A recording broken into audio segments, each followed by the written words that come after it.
Assalamualaikum warahmatullahi wabarakatuh. Ini udah pada gabung semua ya teman-teman ya. Sepertinya masih banyak yang belum gabung juga, tapi nggak apa. Sambil kita tunggu, kita lanjut aja untuk memulai semua hal yang pagi hari ini akan kita sama-sama pelajari bersama, gitu ya. Mohon maaf, suara saya sedikit agak bindeng karena lagi kurang enak ya. Gitu. Baik, nggak apa-apa, kita lanjut. Sekali lagi, Bismillahirrahmanirrahim. Assalamualaikum warahmatullahi wabarakatuh. Waalaikumsalam. Baik, ya senang banget hari ini saya bisa bertemu dengan teman-teman semua, walaupun kita ketemunya via virtual ya atau via online.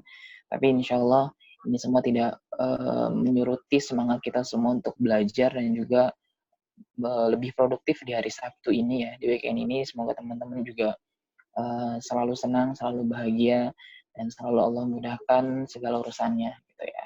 Masih pada puasa kan di hari kedua ini? Masih ya.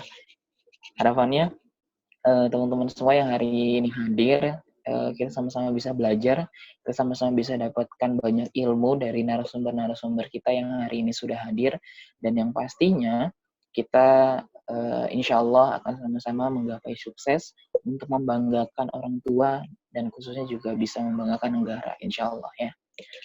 Baik,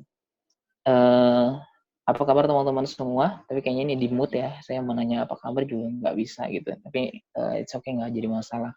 Suara saya kedengeran ya? Kalau misalnya kedengeran boleh di hands up, tangannya diangkat di videonya. Kan ada fitur angkat tangan tuh ya. Kalau misalnya kedengeran dan bagus, kita lanjut. Baik.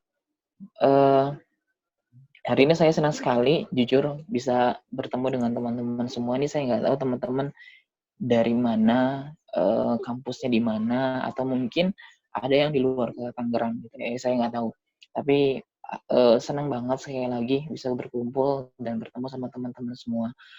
Mungkin ada yang udah kenal dan juga ada yang belum kenal gitu pastinya. Dan sebelum itu saya juga mau memperkenalkan diri saya terlebih dahulu. Perkenalkan, nama saya Fajar Firdaus. Nah, saya kebetulan diminta oleh teman-teman dari TLF untuk hari ini bisa live bareng sama materi-materi yang sangat luar biasa kita. Dan juga sama Halo TLF ya, khususnya hari ini kita bisa berkumpul sekali lagi. Dan aktivitas saya saat ini aktif di komunitas Menjadi Wajah Tangerang, dan juga saya biasanya kalau weekend jadi MC atau ngisi materi tentang public speaking. Buat teman-teman yang mau di MC-in atau mungkin kampusnya, acara komunitasnya mau belajar public speaking, insya Allah nanti kita bisa sharing-sharing bareng ya. Nah, selanjutnya saya juga senang banget hari ini bisa ketemu dengan 3 materi kita yang sangat luar biasa. Ada Ahjur Harki dan juga Iqbal dan juga Bang siapa nih, Bang Adit ya. Keren banget nih hari ini saya bertemu dengan orang-orang yang sangat luar biasa, yang insya Allah orang-orang yang saya temuin pada hari ini akan membawa Indonesia menjadi negara yang lebih baik, negara yang maju, negara yang juga nanti bisa dilihat oleh semua negara di dunia. Amin ya. Baik, teman-teman. Selanjutnya, ini insya Allah kita di sini akan membahas tentang tema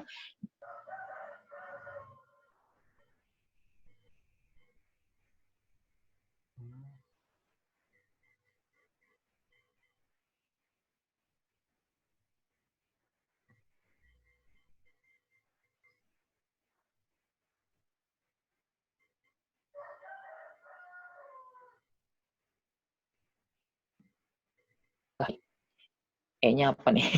University of Rhode Island, sorry, Amerika Serikat ya, sangat luar biasa. Kalau saya lulusan lokal ya, lokal Tangerang. Tapi insya Allah kita sama-sama bisa membawa Indonesia ke dunia yang lebih hebat lagi ya. Baik, teman-teman langsung saja. Sepertinya ini juga akan berlangsung seru banget gitu ya. Tidak mengurangi keseruan karena mungkin biasanya kita bertemu via online, via langsung offline gitu ya, bertatap muka, tapi ini kita via online. Oke, nggak apa-apa.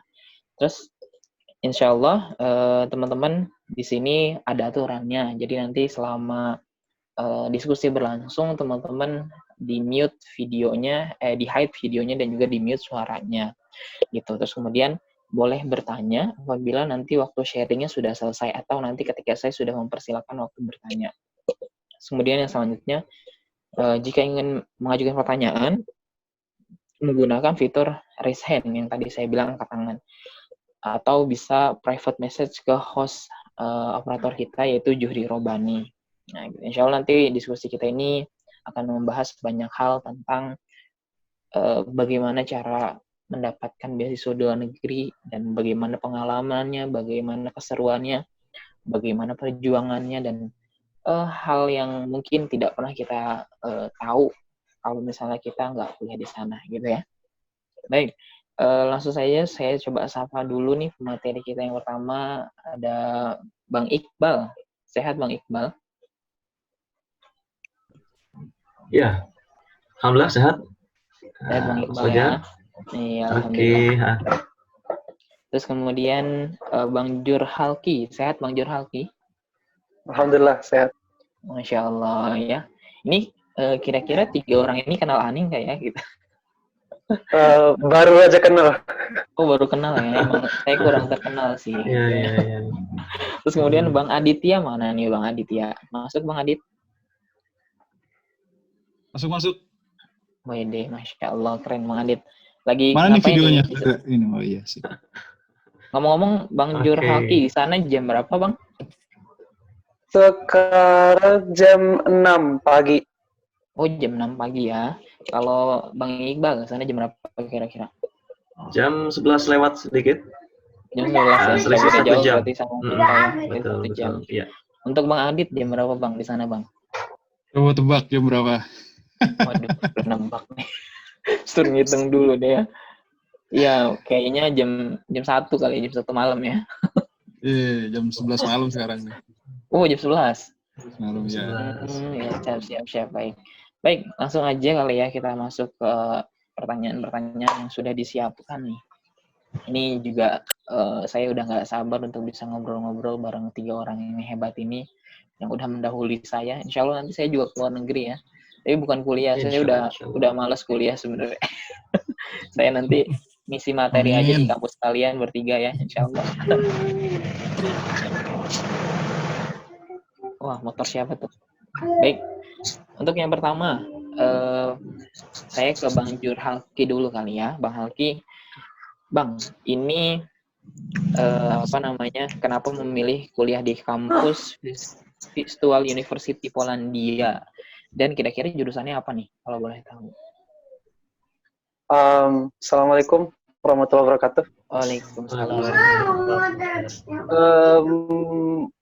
Dulu sebelum berangkat S2, jadi saya sempat bekerja sebagai kepala SMA IT di Lombok Barat ya, di Nusa Tenggara Barat. Nah, setelah 2 tahun mengabdi di sana, saya berkeinginan tiba-tiba pengen S2. Nah, kebetulan saat itu beasiswa pertama yang buka itu adalah beasiswa dari pemerintah Pemprov, pemerintah Provinsi Nusa Tenggara Barat, dan pilihannya waktu itu dibuka 2 negara, Malaysia dan Polandia. Nah, dari Polandia itu saya lihat list-list yang masih linear lah ya dengan jurusan saya. Waktu itu ada satu jurusan energi manajemen. Kebetulan memang peminatan di bidang renewable energi, momennya pas, jurusannya ada, ya sudah daftar. Jadi beasiswa pertama. Oh gitu. Sebelumnya berarti kuliah di mana? Kalau boleh tahu Bang? Dulu kuliah di Universitas Mataram S1. Mataram. Iya, siap. Berarti tadi ini kuliah di Polandia ini karena tiba-tiba pengen gitu ya. Tiba-tiba bangun tidur muncul sebersit pikiran untuk kuliah di luar negeri gitu ya. Tidak seinstan itu sebenarnya. Oh, tidak. Karena nggak pernah kepikiran mau kuliah di luar negeri sih sebenarnya. Waktu itu Gitu ya? ditawarin beberapa beasiswa karena skor TOEFL kan sudah keluar. Itu ada LPDP yang masuk list, LPDP, terus ada AS. Hanya saja waktu itu kebetulan memang yang pas pertama buka saat memutuskan dan dapat izin dari yayasan untuk cuti dulu jadi kepala sekolah ya beasiswa yang ke Polandia yang pertama buka. Sudah coba dulu. Itu. Mantap.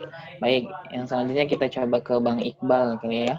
Ini Bang Iqbal di Taiwan. Bang Iqbal kenapa milih kuliah di kampus Taiwan dan jurusannya kalau boleh tahu apa? Oke, ya, makasih. Assalamualaikum warahmatullahi wabarakatuh. Waalaikumsalam warahmatullahi wabarakatuh. Iya, pertama ya, pertanyaan kenapa pilih Taiwan gitu ya? Ya, Yang pertama adalah karena Taiwan salah satu ya negara yang high tech gitu ya, artinya teknologinya tinggi. Kalau teman-teman cek ya beberapa komputer ya, kemudian hardware, software itu lumayan banyak ya produk dari Taiwan. Ya kayak misalkan Acer, Asus ya, kemudian Benki ya kan. Dan banyak lagi produk dari Taiwan gitu ya. Dia punya skuter kalau teman-teman tahu Kimco ya. Kemudian kayak sekarang ada namanya Gogoro gitu ya. Dan di sini luar biasa kalau teman-teman cek teknologinya lumayan tinggi seperti itu ya. Nah, berdasarkan itu gitu ya. Karena jurusan Anda juga terkait dengan teknologi gitu ya. Anda jurusannya Digital Learning and Education gitu ya. Anda melihat ternyata di ranking gitu ya, di ranking dunianya Digital Learning and Education itu di kampus Anda itu masuk 10 besar dunia lah gitu. Masuk bahkan di beberapa rank gitu ya untuk Digital Learning and Education itu profesornya itu bisa masuk 3 besar terus gitu. Gitu. Masya Allah ya. Jadi di sini ada beberapa profesor yang luar biasa gitu. Jadi ini Anda lihat sesuai, kemudian juga profesornya juga bagus-bagus gitu ya, tingkat levelnya tingkat dunia gitu, publikasi ilmiahnya itu luar biasa gitu. Di samping juga alasan pertama itu tadi Taiwan, teknologi ya. Ya Taiwan ya merupakan salah satu yang high tech lah, ya teknologinya tinggi gitu. Oke, baik. Kira-kira kalau misalnya boleh tahu udah semester berapa Bang? Di sana tuh semester yang sama ya? Sama, betul. Kebetulan sudah masuk semester 2 ya, sekarang 2. Semester 2 pertengahan gitu ya. Berarti kemarin ke Taiwan itu tahun berapa tuh? Tahun kemarin? Betul, tahun kemarin 2019 ya, 2019 berangkat bulan September. Dan Taiwan itu apply-nya cepat sekali. Jadi kalau misalkan apply-nya tahun itu juga berangkat gitu. Oh gitu. Luar biasa ya, berarti memang di sana selain high tech juga responsibility-nya luar biasa gitu ya. Ya, alhamdulillah. Oke. Nah, yang selanjutnya coba kita ke Bang Aditya nih, yang dari Amerika. Mana nih? Oke. Mana nih videonya Bang Adit nih? Ada? Emang nggak kelihatan? Coba operator. Oke. Wah, Masya Allah gantengnya ini. Aduh, Bang Adit. alhamdulillah. Bang Adit. Sehat Bang Adit? Sehat. Sehat. Bang Adit. Nggak kena COVID, aman. Oh enggak ya, alhamdulillah ya. kirain lagi pakai baju APD gitu di sana. Oke, Bang Adit, pertanyaan yang sama seperti teman-teman yang lain. Kenapa milih kuliah di kampus University of Rhode Island? Ini di Amerika Serikat, kira-kira kenapa? Dan kalau boleh tahu jurusannya apa nih? Apa ya? Ini sebetulnya privilege sih, artinya dapat beasiswanya dari Bappenas.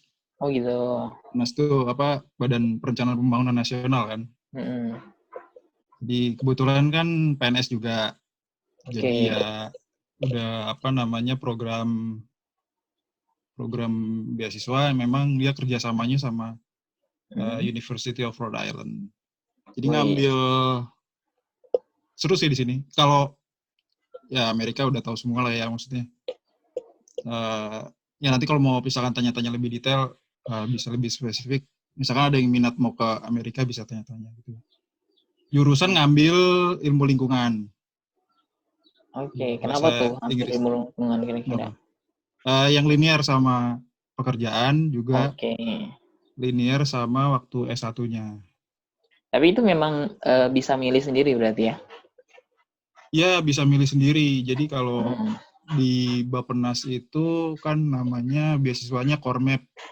Betul. Kormap tuh jadi kayak peningkatan kapasitas tapi untuk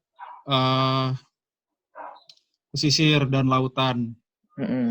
Gitu. Jadi yang nyambung sama itu dan memang ada jurusannya di universitas yang sudah kerjasama itu bisa apply. Oke, enak ya di situ bisa milih ya. Kalau kebetulan saya juga waktu kuliah kemarin tuh dapat beasiswa tapi D3.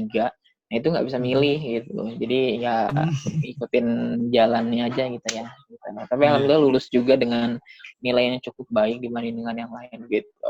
Alhamdulillah ya. Alhamdulillah. Jangan Ya, ini disia-siakan kalau dapat beasiswa. Kalau di sini udah masuk juga, misalkan nggak cocok, itu kita bisa pindah. Oke, gitu. Gratis berarti ya di sana ya. Kalau boleh tahu nih, Bang Adit nih sekarang tinggal di mana nih? Apartemen? Ini di apartemen. Di apartemen ini. Oh, itu fasilitas juga atau gimana tuh? Kebetulan memang kampus punya housing, jadi kita tinggal di situ yang mahasiswa internasional. Jadi dari Indonesia, dari China, terus dari India, ya dari seluruh dunia yang kuliah di situ kita punya housing sendiri di apartemen internasional. Satu orang satu kamar gitu maksudnya? Kebetulan di sini ada 3 orang. 3 orang, oke. Jadi 3 orang kita satu lantai gitu.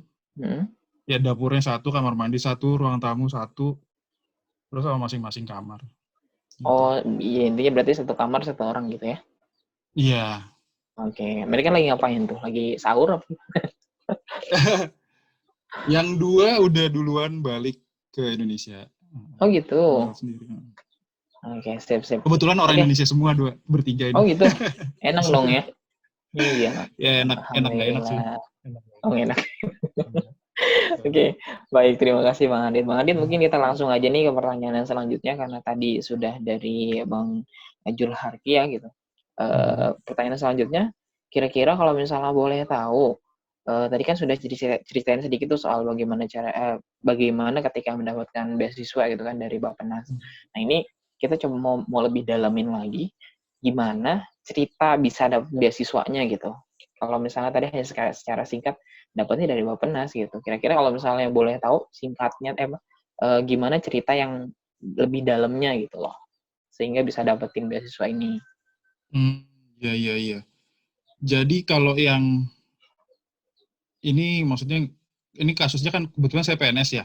Betul. Mungkin beda sama Pak Iqbal dan sama Mas Zur ya. Jadi kalau di PNS itu kan memang dia itu setiap tahun ada sebetulnya peluang beasiswa. Jadi kalau yang ada cita-cita mau jadi PNS, jangan berkecil hati. Kalau mau sekolah lagi itu banyak sebetulnya peluang. Itu jadi setiap tahun ada. Nah cuman yang siap ini nggak banyak. Nah ini yang jadi yang jadi celahnya karena persyaratan yang pertama itu karena kan masuk PNS itu udah banyak seleksi ya, banyak persyaratannya kan ya. Ya kayak nilai apa segala macam, wawancara. Nah, jadi kalau udah dapat masuk ke PNS, tadi saya bilang privilege karena kita udah dari awal-awal udah diseleksi, jadi tinggal kalau ada beasiswa itu tinggal sedikit aja persyaratan yang perlu dipenuhi. Nah, yang paling berat biasanya kalau buat yang keluar negeri itu bahasa. Oh gitu. Jadi itu nggak banyak orang yang siap pas ada pengumuman beasiswa itu punya kemampuan bahasa yang sesuai persyaratan. Oh gitu. Jadi boleh tahu berapa waktu itu penilaian TOEFL dan sebagainya mungkin? Nah, kalau di Amerika kan khususnya yang berlaku TOEFL. Jadi waktu itu syarat akademis dan lain sebagainya itu udah checklist ya. Tinggal pembuktiannya di TOEFL. TOEFL tuh kemarin dia requirement-nya 80. Jadi TOEFL-nya kan sekarang kalau yang berlaku di global kan TOEFL yang internet ya. IBT. Betul. Ya, yang IBT. Kalau yang paper itu yang 500-an itu sekarang kan udah nggak berlaku. Jadi yang berlaku tuh yang internet itu kemarin saya dapatnya slightly higher, jadi dapat 82 kebetulan. Oke. Nah, dari Bappenas dia pertama kan dia publikasi di internet. Syaratnya yang paling saya highlight kan bahasa Inggris. Udah langsung belajar.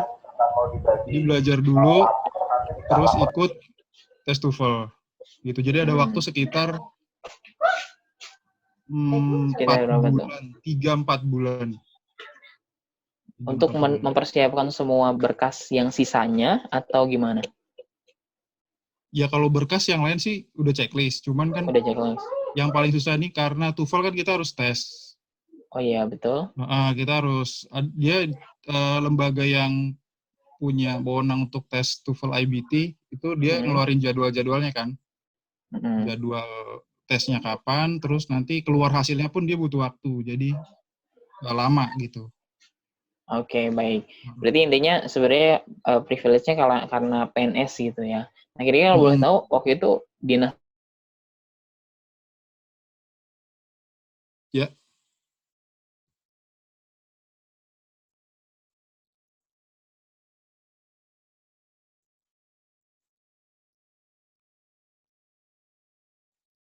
Nggak kedengeran? Kayaknya lost connection. Lost connect ya? Ya, kalau kerja kan sekarang dinasnya di Kementerian Kelautan dan Perikanan. Itu di Gambir. Jadi ya yang bidang studinya yang berkaitan dengan pesisir sama perikanan. Itu sih.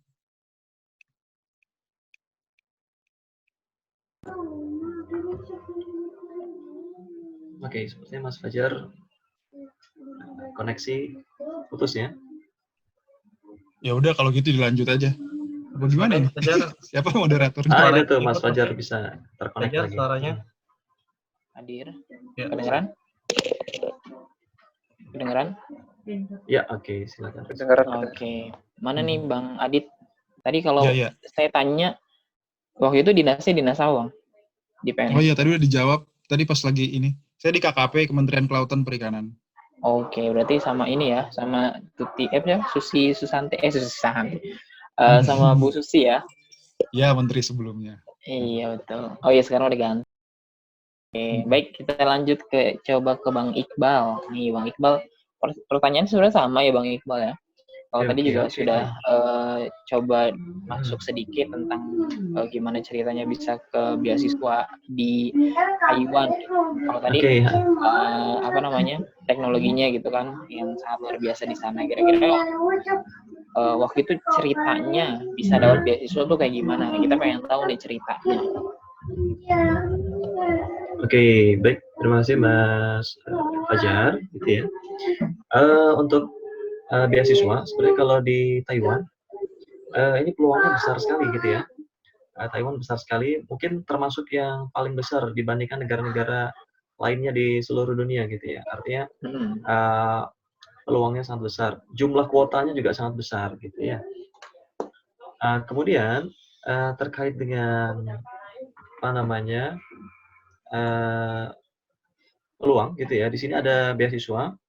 Jadi intinya ada dua gitu ya jenis beasiswa. Yang pertama adalah beasiswa pemerintah atau lembaga gitu ya. Yang kedua dari kampusnya. Oh gitu. Oke. Nah, kalau Bang Iqbal dapat dari mana nih? Lembaga atau dari kampusnya?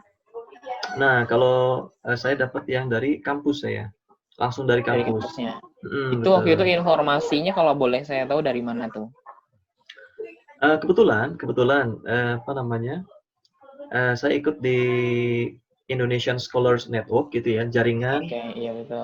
apa namanya, ya profesional, ya dosen, kemudian juga mahasiswa di seluruh Indonesia, bahkan ada di belahan, dunia yang lain, seperti itu ya. Artinya di luar negeri ada juga cabangnya, gitu ya. Betul. Alhamdulillah dari situ berbagi informasi, kemudian ada peluang bahwa, di Taiwan gitu ya, di Taiwan ada, pembukaan beasiswa, kemudian kita persiapkan persyaratannya, kemudian kita submit, seperti itu.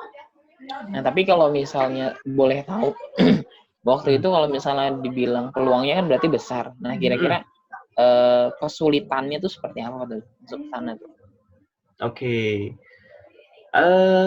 Nah ini nih, apa namanya, sebenarnya ada keys-nya. Kalau di Taiwan gitu ya, di Taiwan itu, kalau kita mau sungguh-sungguh sedikit, ya kalau kita mau sungguh-sungguh sedikit, kayaknya sih kalau yang teman-teman yang sudah pegang ini ya, sudah cukup punya dokumen yang lengkap gitu ya, saya bisa predik gitu ya, saya bisa prediksi kalau teman-teman sudah punya dokumen yang lengkap, kemudian CV-nya bagus dan sebagainya gitu ya, itu peluangnya tinggi sekali, peluang untuk terimanya tinggi. Terlebih lagi kampus di sini banyak gitu ya, kampus di sini banyak. Nah, saran saya jangan cuma apply di satu kampus, seperti itu. Jadi apply di beberapa kampus sehingga nanti peluangnya besar. Bahkan di sini ada yang diterima lebih dari satu kampus, bisa 3 kampus gitu. Nah, kalau diterimanya lebih dari satu kampus, dia tinggal pilih saja mau kuliah di mana seperti itu. Berarti di sana sebenarnya tingkat kesulitannya kalau misalnya kita sudah lengkap berkas-berkasnya, dan kalau masalah bahasa gimana tuh? Kalau tadi kan di Amerika Serikat masalah bahasa diperhitungkan banget gitu ya. Nah ini kalau di Taiwan seperti apa tuh soal masalah bahasanya? Oke, kalau bahasa wajib ya, artinya kalau bahasa Inggris ke luar negeri itu bahasa Inggris minimal gitu ya. Ada 2 bahasa yang digunakan, bahasa Inggris atau bahasa Mandarin gitu ya. Nah, kita ya mahasiswa internasional gitu ya, artinya rata-rata nggak bisa bahasa Mandarin seperti itu ya. Jadi kita pilih opsinya bahasa Inggris gitu ya. Nah, untuk standarnya di sini bahkan pakai kalau tadi Kang Adit menjelaskan pakai IBT itu kan ini ya apa formal sekali gitu ya, formal sekali. Di sini pakai yang prediction test aja bisa.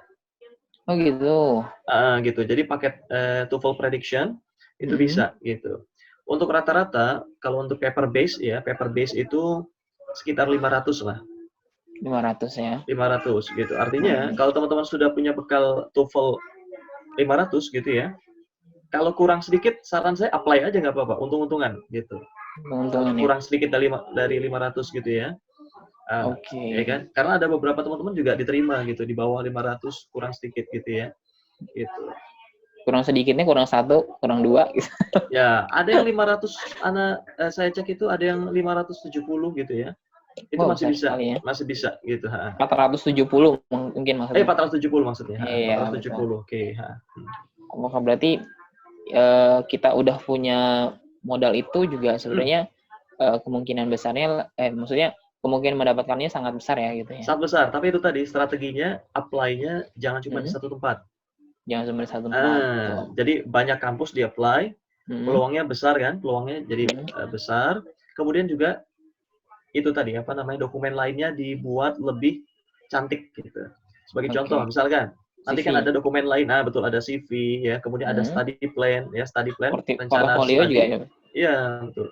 Ada research plan, rencana penelitian ya, dan dokumen-dokumen lain itu dibuat lebih wah gitu sehingga nanti itu bisa ngangkat dari nilai TOEFL atau TOEIC yang terbatas gitu. Berarti dari segi desain juga mungkin ya, atau hanya segi apa namanya tata bahasanya, atau dari ide yang dituliskan dalam risetnya tadi? Ya, sebagai contoh misalkan kalau di digital learning gitu ya, di digital learning di jurusan saya misalkan sekarang lagi berkembang ada namanya konsep SRL ya, self regulated learning misalkan. Kemudian ada lagi berkembang namanya gamification misalkan. Nah, dua potensi ini, self-regulated learning sama gamification ini lagi naik daun. Nah, bagaimana ketika kita buat study plan atau research plan, kita gabungkan konsep ini, kemudian kita ceritakan kepada profesor bahwa konsep ini bagus loh, seperti itu. Oke, seperti itu ya. Mm-mm. Nah, Bang Iqbal, kalau boleh tahu, kalau tadi kan Bang Aditya itu dapat fasilitas yang lumayan ya, kayak tadi kamar, apartemen internasional. Nah, kira-kira kalau misalnya Bang Iqbal nih gitu ya, Bang Iqbal nih tinggal di mana nih? Terus di sana tuh sendiri atau sama siapa kira-kira? Oke, kalau saya kebetulan untuk semester 1 kebetulan sendiri gitu ya, tinggalnya di dormitory juga sama di dalam kampus. Jadi kita tinggal menggunakan fasilitas kampus gitu ya. Betul.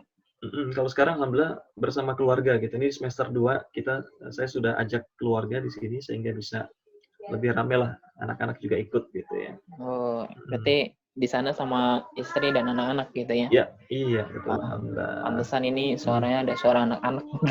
Oh iya ini, tadi agak rewel sedikit. Kita ke Bang Zur ya, terima kasih Bang Iqbal.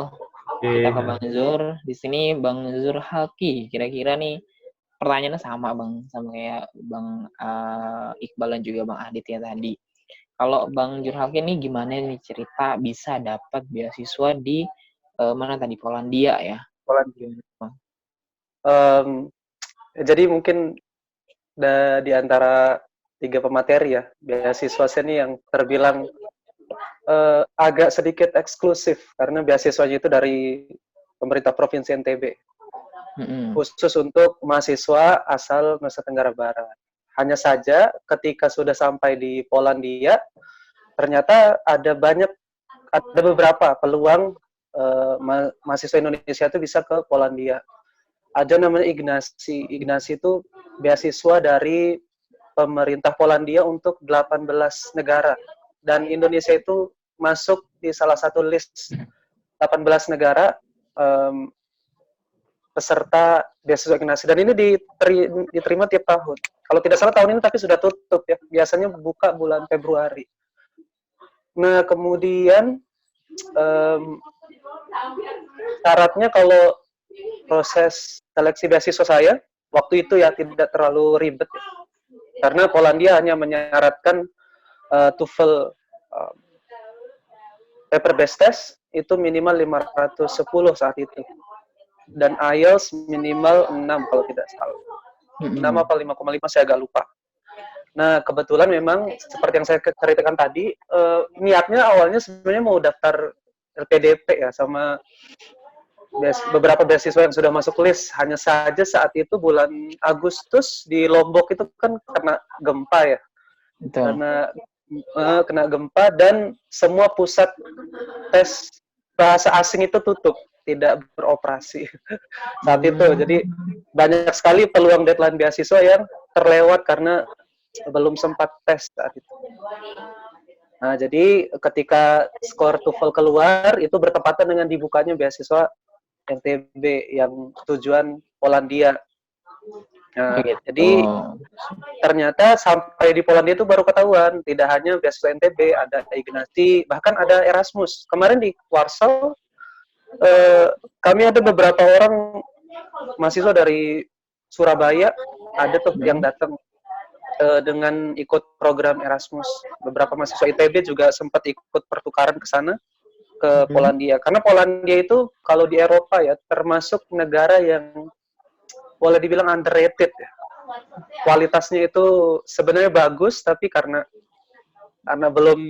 belum setingkat negara tetangganya Jerman ya, jadi mungkin masih di underestimate gitu. Tapi secara kualitas pendidikan tidak jauh beda sebenarnya dengan negara-negara Eropa lain. Tapi yang saya tahu juga memang Polandia ini punya pola pendidikan yang sangat baik ya, betul nggak, Bang Jun? Sejauh yang saya ikutin, karena saya sekarang semester 3 dan semester 1 dan 2 saya tempuh di Polandia, memang sangat jauh berbeda ya yang saya rasakan ketika S1 dulu di Indonesia dengan S2 di Polandia, mulai dari kerapian sistem, kemudian dari tipikal dosen, dan atmosfer belajar dalam nuansa internasional tuh berasa sekali. Kebetulan kampus saya itu adalah kampus dengan mahasiswa internasional terbanyak di Polandia. Jadi kalau boleh tahu teman yang kelas Indonesia, itu, ya, yang Indonesia ada berapa tuh kira-kira? kalau mahasiswa Indonesia itu saya nggak tahu ya jumlahnya berapa, tapi mungkin sekitar 100 sampai 200 lah. Wow, banyak ya. Ada banyak karena dia tersebar di beberapa kota, ada di Warsaw, ada di Torun, kemudian di Krakow, dan beberapa kota itu kita nyebar-nyebar Indonesia. Oke. Berarti tadi kalau misalnya dibilang pendidikan di sana Polandia dan Indonesia itu kan berbeda. Berarti kira-kira kalau misalnya masalah bedanya tuh apa nih? Kira-kira kayak misalnya mungkin kalau di Indonesia banyak yang suka nongkrong, apakah di Polandia juga sama? Nongkrong di kantin atau sebagainya? Jadi kalau dari segi kurikulum ya sebenarnya mirip-mirip saja ya. Kalau jurusannya sama dengan Indonesia ya mirip-mirip jurusan, mirip-mirip kurikulumnya. Kebetulan saya tinggal di dorm kampus juga di Warsaw, tapi sekarang udah nggak di Polandia lagi, sudah hijrah. Gitu. Ketika di Poland tinggal di dorm kampus dan memperhatikan pola hidup mahasiswa Polandia di sana, ternyata memang mereka itu apa ya istilahnya tuh play hard, study hard gitu. Jadi kalau dari weekdays, Senin sampai Jumat itu mereka belajarnya gila-gilaan di situ. Gila-gilaan sekali mereka belajarnya. Tapi kalau sudah Sabtu sama Minggu, nah itu malam-malam mereka party. Dan partinya juga gila-gilaan. Jadi kalau baru hari-hari pertama kami nyampe di situ udah agak terkejut gitu, suara musik dari lantai bawah itu pasti kedengeran banget. Tapi perlu diakui mereka tuh jago-jago, matematikanya jago, fisikanya jago. Karena mungkin prinsipnya gitu ya. Nah, sama seperti pertanyaan yang tadi dua orang yang sudah kita lewati. Untuk Bang Zur ini tinggal di mana nih Bang kira-kira? Kalau sekarang apa di Polandia? Waktu kuliah di Polandia. Kalau di Polandia kemarin tinggal di dorm kampus. Dorm kampus mirip-mirip sama yang di USA juga ya. Jadi kita kamarnya private, hanya saja nanti dapurnya tuh sharing. Beberapa kamar tuh sharing. Gitu. Jadi kalau di Yunani saat ini ya nyewa apartemen. Oh gitu.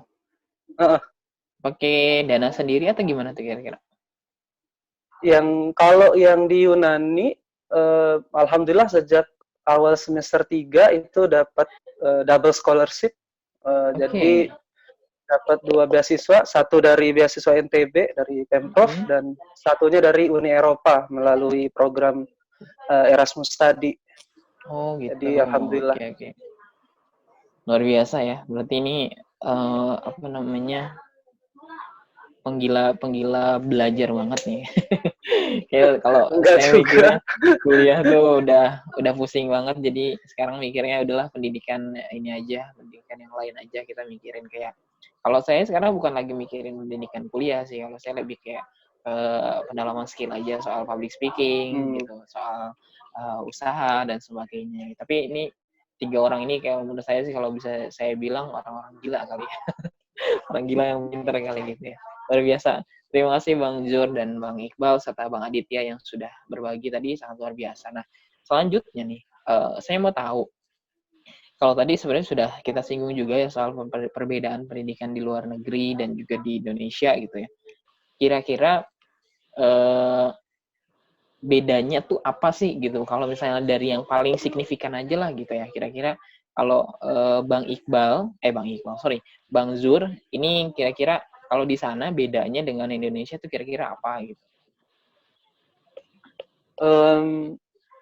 Banyak ya, cuman salah satunya yang mungkin membuat agak shock di awal-awal kuliah dulu adalah ketika diskusi di dalam kelas, mereka tuh tidak segan-segan mengutarakan gitu pendapat mereka tuh, bahkan mungkin yang menurut kita agak sensitif itu mereka tuh utarakan banget kalau dalam kelas.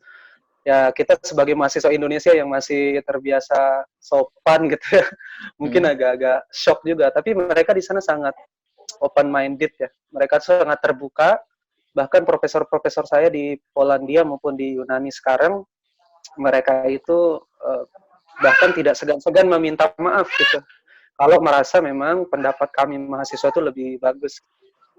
Oh gitu. Mungkin itu ya.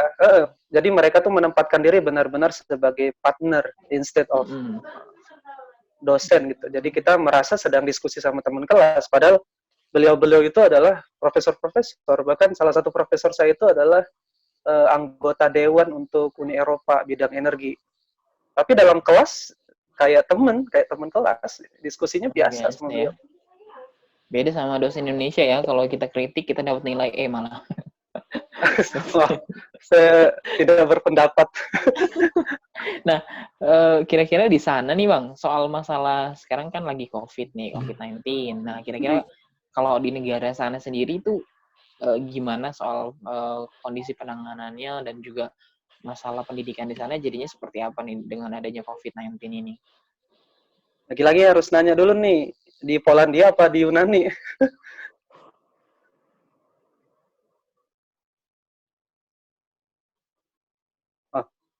Disconnect lagi nih. Disconnect atau saya doang nih yang gangguan? Dua-duanya aja, Kang. Ceritain. Lanjut. Kayaknya Mas Fajar yang disconnect. Lanjut aja ya. Yeah. Jadi dulu pas memutuskan berangkat ke Yunani, memang isu COVID belum segaduh sekarang ya. Bahkan waktu itu Italia masih baik-baik saja. Jadi kami di Polandia juga tenang-tenang juga. Pihak KBRI juga Polandia juga belum ada himbauan apapun. Hanya memutuskan pindah ke Yunani. Awalnya waktu itu dikasih beberapa pilihan sama kampus. Ada Jerman, Italia, atau Yunani. Nah, untung nggak milih untung nggak milih Italia. Untung nggak milih Italia. Nah, sekarang kalau suara saya udah masuk belum ya? Sudah. Oke, baik. Nah, kalau di Yunani itu terbilang relatif aman ya, meskipun angka kasusnya itu 2000-an, tapi saya perhatikan sudah beberapa minggu ini angkanya stagnan, artinya tidak ada peningkatan yang signifikan. Bahkan hampir tidak bertambah tuh dari angka-angka yang kemarin-kemarin. Paling 1-2 yang nambah. Padahal setahu saya Yunani itu mengumumkan kasus lebih dulu dari pemerintah Indonesia ya. Dan sekarang jumlah Indonesia malah lebih banyak daripada Yunani. Polandia itu termasuk salah satu negara di Eropa yang pertama mengumumkan lockdown. Borders lockdown itu mereka cepat sekali mengumumin. Sekarang ininya juga sudah menyentuh 6.000 kalau tidak salah ya. Nah, uniknya kalau di hampir semua negara di Eropa itu menerapkan sistem denda ya. Nggak tahu kalau di Amerika nanti abangnya jelasin. Tapi kalau di Yunani dan Polandia itu kami tidak diperbolehkan untuk keluar kecuali 5 alasan. Ya, 5 alasan itu sudah dispesifikan oleh pemerintah. Nomor 1, 2, 3, sampai 5. Di luar dari 5 itu nggak boleh keluar sama sekali dari kamar bahkan. Dan kalaupun mau keluar itu harus mengurus surat izin dari otoritas yang berwenang. Jadi kalau nanti keluar itu harus bawa surat izin atau konfirmasi lewat SMS. Kalau nggak bawa itu, bakal kena denda yang nilainya sekarang sekitar, bagi rupiah kan itu 3 jutaan rupiah per orang, per kasus. Kalau ketahuan keluar tanpa izin. Berarti sama kayak yang di Indonesia sekarang lagi ada PSBB, kalau misalnya keluar harus ada surat perintah kerja, seperti itu Bang. Iya, tapi di Yunani memang sudah kayaknya lebih 1,5 bulan deh. Ini gitu. Sudah 1,5 bulan, masjid ditutup, kemudian kampus-kampus ditutup, sudah lebih dari, kalau kampus malah lebih 2 bulan kayaknya udah ditutup. Oke, baik. Terima kasih Bang Zur. Nah, selanjutnya kita ke Bang Iqbal lagi nih. Bang Iqbal, sekali lagi pertanyaannya sama seperti yang sebelah gitu ya. Nah, kalau kita mau tanya, kita juga belum tahu banget soal pendidikan di Taiwan dan juga di Indonesia. Kira-kira bedanya tuh di mana. Dan sekali lagi soal COVID ini nih. Nah, Taiwan itu kan salah satunya dekat banget nih, dan dampaknya kayaknya luar biasa nih Taiwan ya. Jadi pengen tahu nih kayak gimana itu. Iya, baik, makasih Mas Fajar.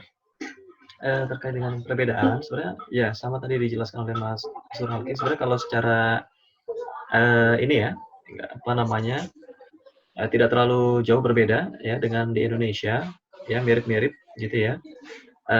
Dan saya yakin di Indonesia ke depannya juga akan lebih baik gitu ya, akan lebih baik.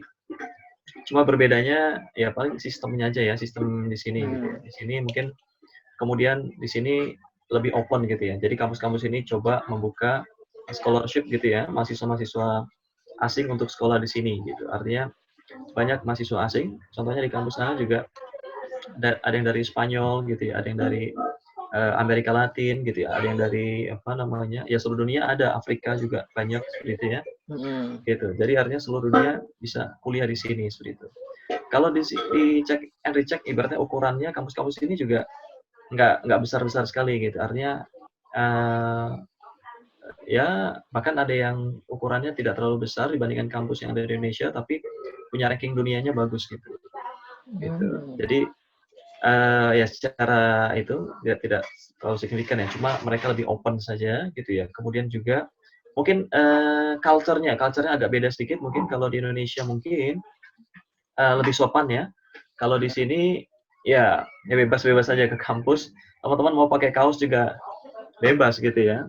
Pakai kaos, pakai apa namanya, sandal dan sebagainya. Tetapi secara formal biasanya standar lah. Paling apa namanya, yang penting sopan dan sebagainya. Jadi memang bebas ya? Ya, kalau dari segi ininya ya, culture. Kalau dari COVID, untuk COVID ya, maksudnya ya, untuk COVID-19 gitu ya, Taiwan merupakan salah satu negara yang paling siap sebenarnya untuk menghadapi COVID. Mungkin bisa dicek di banyak berita, baik itu di mungkin BBC, Al Jazeera, atau mungkin di detik.com gitu ya. Kita bisa lihat bahwa negara ini merupakan negara yang paling fast respon gitu ya. Jadi mulai Desember udah siap-siap Taiwan. Gitu. Jadi mulai Desember itu udah siap-siap ketika ada berita dari Wuhan. Karena ini pengalaman tahun 2003 ada SARS gitu ya, ada virus namanya SARS gitu ya. Ini nggak terlalu jauh berbeda, sehingga mereka langsung protektif gitu ya. Dari Wuhan itu langsung di lock gitu, artinya dari sumber-sumbernya itu langsung di lock yang penerbangan dari Wuhan.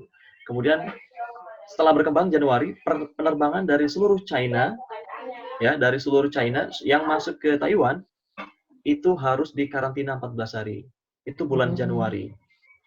Gitu. Kemudian tidak jauh dari itu, ya mungkin sekitar pertengahan Januari atau mungkin akhir Januari ya, itu ada informasi bahwa semakin meningkat ya virus coronavirus, sehingga langsung Cina, Korea Selatan dan beberapa negara yang punya high COVID-19 itu lebih protektif lagi ya, artinya lebih itu tadi karantina dan seterusnya gitu. Tapi kalau lockdown secara total di sini tidak gitu ya, tidak lakukan. Cuma di sini punya namanya itu big data. Jadi semua orang yang masuk ke Taiwan itu ibaratnya kemana saja itu ketahuan gitu. Oh gitu. Ya kan? Gitu. Jadi mereka menyimpan big data itu sehingga bisa melihat. Ya, kemudian di semua kampus, sekolah dan institusi gitu ya, itu semuanya dicek sebelum masuk, itu pasti dicek ya suhu tubuhnya, hand sanitizer di mana-mana gitu ya. Jadi case terbesar Taiwan itu sebenarnya angkanya kan sekarang 400-an. 400-an. Dan itu 90% itu dari luar semua, dari luar negeri. Yang datang kemudian disaring di bandara, ketangkep, gitu, ibaratnya di karantina 14 hari itu. Seperti itu. Jadi bukan dari Taiwan itu sendiri. Jadi kalau dari Taiwan sendiri, insya Allah cukup aman lah gitu, cukup aman. Oke, luar biasa ya. Berarti memang di sana tanggapannya sangat luar biasa sebelum datangnya virus ke Taiwan seperti itu ya. Betul, ya. Tapi berarti yang terkonfirmasi yang di sana yang terkena semuanya berarti semuanya dari luar negeri ya, bukan dari yang Sekitar Taiwan. 80-90%. Nah, 80-90%. Oke, berarti Tapi sisanya yang mungkin sisanya yang itu sering berarti interaksi mungkin kali ya.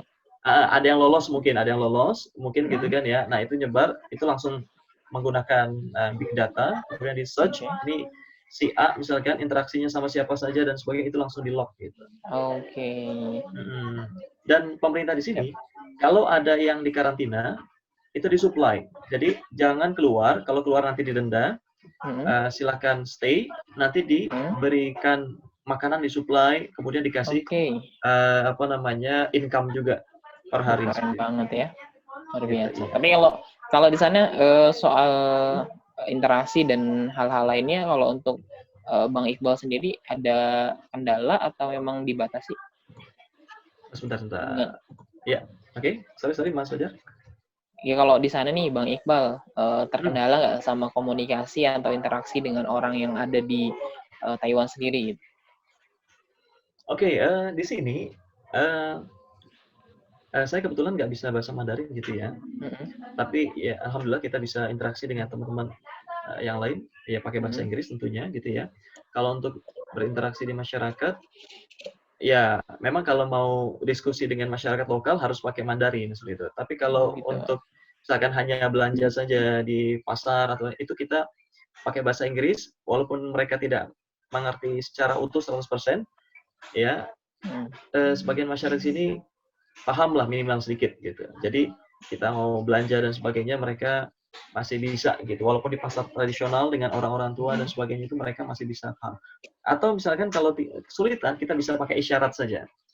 Nah, ibaratnya sambil bahasa Inggris tapi sambil isyarat bisa dimengerti gitu. Tapi kalau untuk di kampus hampir rata-rata paham bahasa Inggris gitu kalau di kampus. Oke, mantap. Baik, selanjutnya kita ke Bang Aditya nih. Mana nih? Masuk Bang Adit. Masuk. Masuk Bang Adit. Ini gimana nih? Kuliah di sana kayak tadi kan sebenarnya juga Bang Adit udah sedikit banyak sudah cerita soal gimana kondisi kuliah di sana gitu ya. Nah, kira-kira itu gimana perbedaannya dengan kuliah di Indonesia dan juga perihal pemerintah di sana menanggapi kondisi wabah kondisi terkini dengan adanya wabah COVID-19 di negara tempatnya Abang sekarang lagi studi nih. Ya. Kalau perbedaan ini bedanya hampir 180 derajat dengan Indonesia. Luar biasa ya. Enak apa tuh kira-kira apa tuh? Kuliah di sini tuh saya ngerasa enak karena Amerika kan liberalisme ya. Dia pahamnya liberal. Jadi ada di satu sisi yang itu memang menguntungkan. Jadi ini saya ambil untungnya, walaupun saya nggak terlalu sepakat 100% dengan liberalisme ya. Oke. Tapi khusus di kuliah ya, itu tadi bener kalau kata yang udah ya, maksudnya yang di Polandia, terus yang di Taiwan. Jadi dosen itu bukan kayak menyeramkan atau apa namanya kita harus nunduk-nunduk gitu ya. Mereka memang sebagai lebih ke arah sebagai partner dan mereka itu digaji buat kita tuh jadi paham gitu. Jadi karena kita bayar, jadi kita punya hak terhadap mereka. Gitu. Jadi nggak ada cerita kalau kayak di Indonesia susah ketemu dosen karena dia sibuk proyek misalnya. Atau susah apa namanya di WA atau dihubungin lama balasnya nggak ada. Kalau di sini responsif. Jadi dosen berarti tuh mahasiswa prioritas utama gitu ya? Oh iya, karena kita bayar gitu. Jadi di Amerika gitu kalau gue bayar gini, kenapa apa namanya nggak ada layanan gitu? Karena memang di sini sistem liberal seperti itu. Terus ya kalau karena liberal dan bebas, jadi ya kuliah jadi kadang-kadang mau ada yang sambil makan, misalkan dia bawa makan kuliah jam 12 gitu ya, kan pas dia makan siang.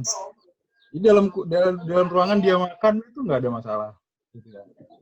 Nawarin nggak tuh? Bawa kopi, ya bawa kopi, terus bahkan yang ekstrim itu ada yang misalkan bangku depannya kosong ya, jadi dia ngangkat kaki ke bangku. Wih. Dan kadang apa namanya,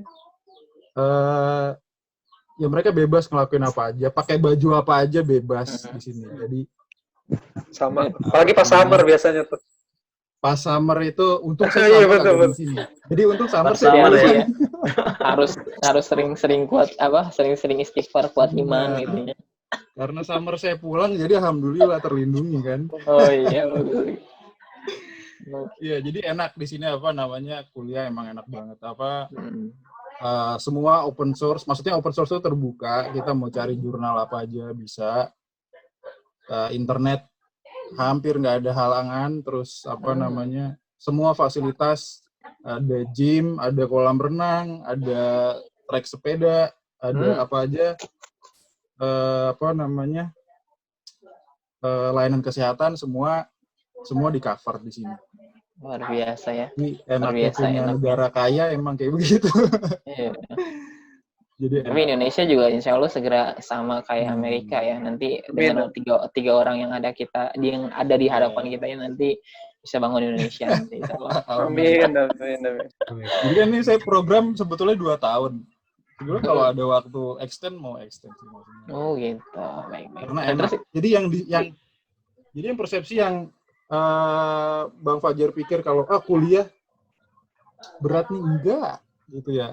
Apa sih kuliah tuh kayak kita nggak berat-berat amat sih kalau saya rasa ya. Maksudnya ya oke lah kita misalkan per minggu memang ada tugas kita baca paper per mata kuliah bisa 3. Cuman ya itu nggak menjadi halangan. Maksudnya ketika kita suruh presentasi ya yang penting kita udah tahu intinya dan itu apa pembicaraan tentang apa. Jadi dosen pun nggak bakal menuntut kita yang lebih dari yang memang kondisi kita nggak memungkinkan gitu ya. Jadi bahkan begini, kalau ada yang misalkan dia S1 ya, kalau di Amerika nih, ada yang namanya graduate certificate. Jadi dia S1, dia nggak mau S2 atau S3, tapi dia mau ngambil keahlian tertentu. Misalkan kalau di saya ada yang dia mau sertifikasi di bidang komunikasi. Dia nggak perlu ikut kuliah S2, tapi dia bisa ikut program sertifikat itu untuk ngambil beberapa kuliah dan dia nanti lulus gitu, punya sertifikat bahwa dia expert di bidang itu gitu. Jadi nggak harus full untuk bisa kuliah ngambil S2 2 tahun enggak gitu. Jadi tetap ada fleksibilitas. Jadi jangan salah, belajar itu menyenangkan kalau memang semuanya ada dukungan. Jadi kenapa di Indonesia kadang kita belajar itu berat ya, karena ternyata support system kita itu kurang. Saya ngerasa di sini belajar enak karena support sistemnya banyak gitu ya, jadi nyaman gitu. Kita mahasiswa itu dapat karena kan nggak punya mobil ya, jadi dapat kartu untuk bis, mana-mana kita naik bis itu gratis gitu ya, jadi kita nggak perlu bayar. Jadi mau keliling-keliling satu state itu kalau ada bisnya dan bisa dipantau lewat aplikasi itu kita nggak perlu keluar uang. Mantap. Jadi belajar itu akan menyenangkan kalau kita difasilitasi. Gitu. Kalau maksudnya pengalaman saya di sini ya karena kita didukung gitu ya. Nanti kalau ada yang mau tanya-tanya ya tentang sebenarnya yang bisa diceritain di Amerika banyak. Cuma nanti kalau ada yang emang berminat mau kuliah di sini, orang Indonesia itu sangat mungkin, jangan kecil hati. Jadi nanti tinggal tanya aja Ada untuk S3 nggak, Bang? Gimana? S3? Wah, banyak. Oke. Siap. Habis dari Poland ke sana. Enggak, soalnya di sini itu yang kalau cuma S1 itu di sini kurang. Rata-rata mereka akan lanjut ke S2. Jadi minimal rata-rata mereka mahasiswa di sini itu S2. S1 itu kurang. Maksudnya kurang mencukupi. Jadi mereka rata-rata ngambil S2 lagi. Nah, terus ini gimana Bang soal COVID nih, sekali lagi. Kira-kira ya, di untuk COVID, Amerika sendiri gimana? Kayaknya ya udah tahu ada konflik ya. sama China ya. Ya, udah tahu sendiri kondisinya kayak gimana. Karena di sini kan liberal, jadi pemerintah tuh nggak bakal bisa nge-lockdown. Gitu. Jadi berkebalikan sama kayak di Taiwan, kalau tadi Iqbal cerita, kalau di Taiwan ada big data, semua bisa terpantau. Kalau di sini orang dipantau malah marah-marah. Karena kan privacy ya di sini kan, karena liberal privacy itu terjaga. Jadi ya terserah orang dia mau ngapain kek Bebas ya. gitu. Ya nggak ada orang lain tuh punya hak untuk mengetahui kondisi orang lain gitu ya. Bukan not your business gitu. Jadi nggak bisa diberlakukan seperti itu. Berarti salah Jadi satunya kenapa Amerika itu sekarang paling besar itu karena itu ya. mungkin ya, saya nggak tahu, tapi mungkin ya leadership juga berpengaruh sih. Oke. Walaupun teknologi di sini maju, negaranya kaya, tapi leadership itu juga berpengaruh. Tapi saya kurang tahu. Nah, kalau sekarang sih setiap hari itu hampir ada tes drive-thru buat COVID. Dan rata-rata yang kena itu memang yang sudah tua ya, yang elderly, dan tuh dia tinggal di rumah-rumah. Jadi di sini tuh kayak ada semacam, bukan kayak panti jompo, tapi bukan panti jompo sih. Jadi tempat-tempat di mana orang itu yang sudah kesehatannya tidak baik, dia berkumpul di satu tempat itu, tinggal di situ, dan itu dirawat. Nah, itu rata-rata yang kena di situ. Oke. Nursing home namanya, nursing home kalau di sini. Jadi orang-orang yang sudah elderly. Berarti kalau Bang Aditya sendiri di sana kalau misalnya kemana-mana masih oke ya berarti ya? Masih oke. Saya masih sepedahan, masih jalan-jalan. Ya tapi sekarang kita kan pakai masker, harus pakai masker ya. Terlambat sih memang. Makanya itu leadership sih. Terlambat, tapi ya ya mereka juga ketat. Sekarang kalau keluar nggak pakai masker kan polisi sekarang lalu lalang. Jadi kalau ketahuan kita ditegur gitu ya.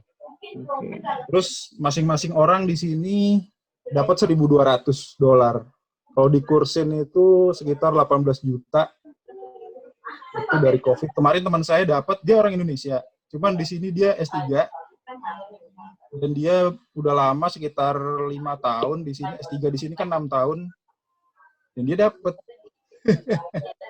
Itu yang dapat duit itu $200. yang ini ya, yang tidak kena sekali pun dapat gitu ya. Yang tidak terdampak. Iya, yang nggak kena dapat. Jadi ya gitulah. Beda yang kalau Indonesia harus terdampak dulu ya, harus kena dulu tuh baru kita dapat bantuan itu. Listriknya di sini nggak dapat semua.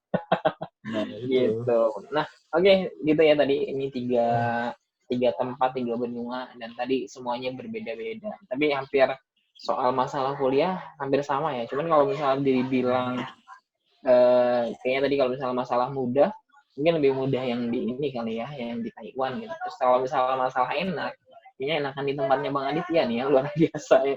Ada swimming pool dan sebagainya, itu luar biasa sekali. Nah, yang selanjutnya nih kita coba mau ke pertanyaan yang selanjutnya.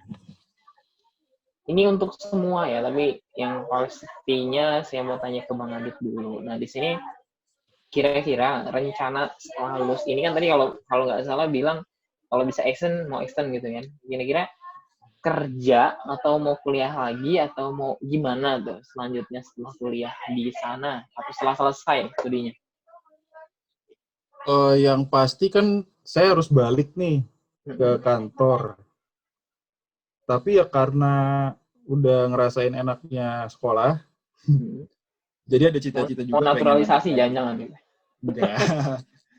Ada cita-cita mau lanjut lagi buat S3. Tapi nanti, jadi ini harus balik dulu karena peraturan di PNS harus mengabdi dulu. Kalau dia 2N+1, jadi saya kuliah kan 2 tahun, berarti 2N, 2 kali 2 tambah 1, 5 tahun. Minimal 5 tahun saya harus tetap di PNS, nggak keluar, dan ya mungkin nanti kalau ada kesempatan saya sih pengen lagi lanjut gitu. Jadi biasanya kalau misalkan S2 Amerika berarti S3-nya biasanya sih nanti di secara sistem soalnya lebih enak nyambung gitu. Oke, baik Bang Iqbal, thank you. Bang Iqbal jadi Bang Adit. Nah, selanjutnya kita ke Bang Iqbal, gimana Bang? Tanyaannya sama ya. Setelah lulus ini rencana selanjutnya apa kira-kira? Mau kerja di sana atau kira-kira mau balik lagi ke Indonesia untuk mengabdi ke Indonesia? Oke, baik, terima kasih Mas Fajar. Ya, kalau saya kebetulan eh, mengajar gitu ya di kampus di STIMIK Bina Sarana Global, di STIMIK Global di Tangerang seperti itu ya.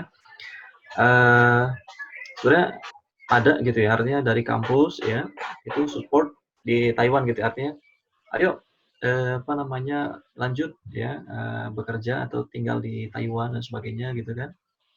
Gitu. Emang kalau secara ya tadi mungkin pengalaman dari yang lain gitu ya, Kang Adit dan sebagainya gitu ya, di negara-negara maju itu ya secara income memang tinggi gitu ya, lebih tinggi gitu kan, ya lebih nyaman dan sebagainya gitu ya. Tetapi kalau apa namanya, saya pribadi memang prefernya ya insya Allah pulang lah ya, insya Allah pulang, kemudian kembali untuk mengabdi di Indonesia ya, kemudian ya kembali beraktivitas gitu ya sebagai pengajar seperti itu. Mungkin gitu Mas Fajar. Oke. Kalau selanjutnya kita coba ke Bang Jufri. Kalau untuk rencana setelah selesai studi, jujur sampai saat ini masih bercabang ya. Antara lanjut studi di Eropa atau balik ke Indonesia. Karena sama seperti Bang Aditya ya, udah ngerasain enaknya studi, apalagi di Eropa gitu ya. Karena Eropa tuh kan multi entry, jadi visanya juga ke negara-negara tetangga bebas sih. Itu rasanya tuh kayak dari Jawa Timur ke Jawa Tengah tuh udah beda negara gitu. Ya terlepas dari pengalaman juga sih. Jadi masih sampai sekarang masih nyari-nyari kesempatan untuk doktor, karena dari beasiswa saya dari Pemprov memang tidak ada persyaratan harus balik langsung, tidak ada. Bahkan dari Pak Gubernur sendiri selaku penanggung jawab, beliau nge-trigger kita buat ayo dong kalian lanjut S3 dulu, nanti selesai S3 baru balik. Nah, cuman pertanyaannya S3-nya di mana, ada yang belum tahu. Tapi kalau ternyata misalkan belum ditakdirkan gitu untuk S3 dulu ya, kemungkinan besar ya akan balik lagi ke Indonesia dulu, entah itu sebagai ngajar atau apapun, karena belum jadi dosen juga ya. Tapi masih belum memutuskan 100% apakah mau balik atau mau lanjut studi dulu. Oke, baik. Nah, ini semua pertanyaan hampir selesai nih. Kira-kira ini adalah pertanyaan yang terakhir.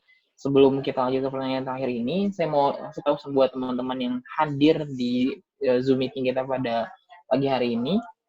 Saya mau kasih tahu nanti teman-teman bisa bertanya apapun tentang hal yang ingin kalian ketahui dari ketiga narasumber kita, dan nanti ada hadiah atau door prize dari yang sudah kita siapkan. Jadi siapkan pertanyaan terbaik lah yang tentunya gitu ya buat teman-teman. Oke, lanjut. Nah, ini yang mungkin pengen banget diketahui oleh semua yang hadir pada pagi hari ini nih ya. Kira-kira ada cerita menarik dan inspiratif nggak selama kuliah di sana? Kira-kira ditanya apa aja gitu. Kalau misalnya tadi Bang Adit, kita udah lihat tuh ada yang makan di kelas gitu ya, terus kemudian kakinya dinaikin ke bangku dan sebagainya. Lalu ada yang makan di kelas nawarin atau enggak gitu.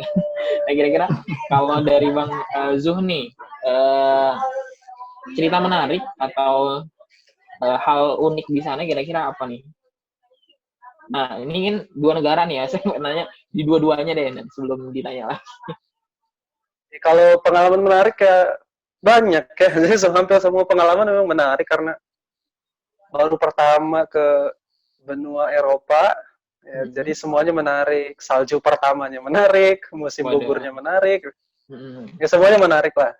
Yang paling berkesan ya? Ada dua mungkin ya yang paling berkesan. Yang pertama itu ternyata ke luar negeri itu gampang kalau sudah sampai Polandia. Jadi saya dan beberapa teman itu kadang sering iseng gitu. Jadi karena kami kuliah Sabtu Ahad itu libur, biasanya tidak ada tugas juga.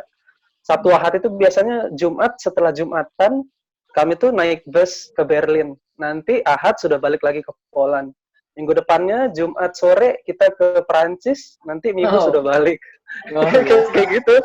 Karena memang biaya tiket juga relatif sangat murah. Kalau misalkan ke Berlin, Berlin itu bisa dapat 200.000 tuh sudah bisa ke Jerman.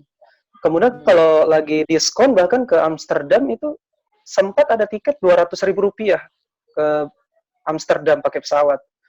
Jadi banyak banget teman-teman yang memanfaatkan kondisi itu ya, karena cuma bawa paspor doang, nggak bawa visa, nggak bawa apa, dan dengan mungkin itu ya nilai plus kuliah di Eropa juga kita bisa jalan-jalan, fotoan di sana. Bahkan kemarin ada salah seorang teman kamar saya yang Idul Fitrinya itu di Cordova, di Spanyol. Dan itu dia dapat tiketnya hanya 1.200.000 bolak-balik dari Polandia ke Spanyol. Nah, ya, termasuk rencana saya sebenarnya ngambil Yunani, karena Yunani itu dekat sama Turki. Jadi saya bisa nanti Idul Fitrian di Turki. Nah, nyampe Yunani, ternyata ke lockdown, jadi nggak bisa. Karena Yunani itu kan dekat sama Italia, dekat sama Turki, dekat sama Mesir. Awalnya tuh pengen jalan-jalan ke negara-negara ini. Wah, ternyata nyampe sini, qadarullah nih, ini dulu ya. Ya sudahlah. Ke Santorini juga nggak sempet kemarin. Awalnya mau ke Santorini juga di Yunani. Cuman ya, belum rezeki kayaknya. Itu udah corona duluan. Makin ngiler ini kita. Kalau di sini jadi emang itu paling yang paling menarik itu memang di Eropa, kelebihannya mungkin ya, karena dibandingkan dengan di benua-benua lain, di Australia misalkan atau di Asia, di sini tuh lebih bebas untuk yang jiwa-jiwanya traveler gitu. Jiwa-jiwa traveler tuh recommended banget kalau mau ke Eropa. Terpuaskan lah ya. Terpuaskan banget. Kecuali kalau ke beberapa negara yang mensyaratkan visa, misalnya ke Rusia, Inggris tuh harus visa. Tapi majority negara yang ada di Eropa tuh memang gratis visa kalau udah entry sekali. Luar biasa ya. Ini kalau di Indonesia paling jauh-jauhnya ke puncak nih ya. BTW di Indonesia, untuk tiga orang ini, saya mau tanya nih, sudah berapa lama nggak mendengar suara kukuruyuk ayam kayak tadi barusan, kedengeran nggak tuh? Waduh. Udah lama banget di Eropa ini nggak ada yang melihara ayam deh. Nggak ada ya, miaranya apa, serigala jangan nih? Anjing semua sini yang punya. Luar biasa. Baik. Ya, kita ke Bang Iqbal. Bang, coba cerita menarik dan inspiratif. Apa kalau misalnya memang kayak Bang Johar tadi banyak katanya, kita pengen tahu yang berkesan aja deh. Kira-kira apa? Oke, makasih Mas Fajar. Yuk. Ya, oke. Kalau di Taiwan, negaranya itu sebenarnya pulau ya. Pulaunya itu setengah Pulau Jawa ukurannya, seperti ya, setengah Pulau Jawa. Oke, jadi memang relatif lebih kecil gitu ya, lebih kecil. Jadi kecil sekali dibandingkan Indonesia yang sangat luas gitu ya. Jadi Taiwan itu posisinya cuma setengah Pulau Jawa gitu ya, tetapi negara pulau yang kecil ini gitu ya, itu punya impact yang cukup besar terhadap dunia gitu, artinya cukup hebat sekali gitu ya. Yang paling berkesan menurut saya gitu ya, khususnya karena saya tinggal di Taipei ya, di Taipei. Di sini moda transportasinya luar biasa gitu ya, artinya sangat bagus ya moda transportasinya. Kita mau kemana-mana gitu ya, ya teman-teman bisa menggunakan bis atau MRT gitu. Nah, MRT ini menjangkau seluruh kota Taipei gitu. Jadi kita mau misalkan kebetulan saya tinggalnya di Xintian karena sudah sama keluarga gitu ya. Kemudian kampus ada di Kongkuan. Jadi tinggal berangkat ya ke kampus, tinggal jalan ya, kemudian naik MRT seperti itu. Naik MRT. MRT-nya nyambung ke Jakarta apa enggak? Disconnect. Disconnect ya. Disconnect gitu nyambung ya. gitu. Kalau nyambung nanti saya mau main ke tempatnya. Betul. Nah, kalau di Indonesia sudah ada satu line ya, kalau nggak salah Lebak Bulus sampai mana tuh HI atau apa gitu ya. Kalau di sini ibarat sudah MRT ini sudah katakanlah beberapa tahun yang lalu gitu ya, artinya sudah cukup lama gitu ya, dan linknya atau networknya sudah cukup banyak gitu. Kemudian di sini ada moda transportasi paling bagus lah di sini ya. Kemudian di mana-mana itu ada sepeda. Mungkin di Jakarta Ana sudah cek juga, saya sudah lihat juga ada baru ada gitu ya. Kalau di sini sudah lebih lama gitu ya. Jadi kita menggunakan kartu dan sebagainya, tinggal di tap saja, nanti kita bisa pinjam sepeda, namanya YouBike gitu ya. Kita bisa ke satu tempat ke tempat lain, nanti tinggal parkir saja di sana gitu ya, tinggal tap lagi dan sebagainya. Jadi moda transportasi lah ya, di sini yang cukup banyak. Kemudian ekspatriatnya juga paling banyak ya di seluruh dunia gitu ya. Ekspatriat terbanyak itu salah satunya di Taipei, jadi kita akan ketemu banyak orang-orang asing juga gitu ya di sini gitu. Kemudian kotanya rapi lah di sini, lumayan rapi. Betul. Kalau yang kira-kira kalau yang berkesan di hatinya Bang Iqbal apa nih kayaknya Bang? Kalau menurut saya ya itu tadi apa namanya environment-nya ya, lingkungannya ya, lingkungannya gitu apa kayaknya itu tadi membuat beberapa rekan-rekan itu, jadi benar kata Kang Anik juga, kata Mas Zur Halki juga gitu ya, artinya lingkungan di sini bagus gitu ya secara building-nya gitu ya, secara apa namanya tata kotanya dan sebagainya itu integrasinya bagus gitu ya, sehingga kita itu tadi berkesan gitu ya, sehingga banyak ya mahasiswa Indonesia itu yang lanjut kemudian bekerja di sini gitu, jadi sulit meninggalkan negara ini seperti itu. Sulit ya kalau udah nyaman mah ya. Gitu, itu yang buat. Baik, jadi selanjutnya kita ke Bang Adit. Bang Adit, boleh dong cerita menariknya atau cerita inspiratif pengalamannya? Pengalaman ya banyak ya, tapi setidaknya ada 3 yang mau saya sampaikan. Masuk Bang Adit? Ya, masuk nggak? Kedengeran nggak? Iya. Kedengeran Bang. Kedengeran ya? Yoi. Jadi setidaknya ada 3 yang mau saya highlight tentang pengalaman berkesan. Yang pertama, beasiswa itu nggak bikin kaya. Itu yang pertama. Jadi, ya tapi ada beberapa orang juga sih pengen nabung dari beasiswa atau pengen nyari kerja di sini karena gajinya gede. Ada. Tapi secara yang normal, maksudnya kalau datang ke sini memang niatnya kuliah, terus ya maksudnya cari pengalaman, happy-happy, menjalin relasi, ya beasiswa itu nggak bakal bikin kaya. Jadi jangan irit-irit kalau nanti dapat beasiswa.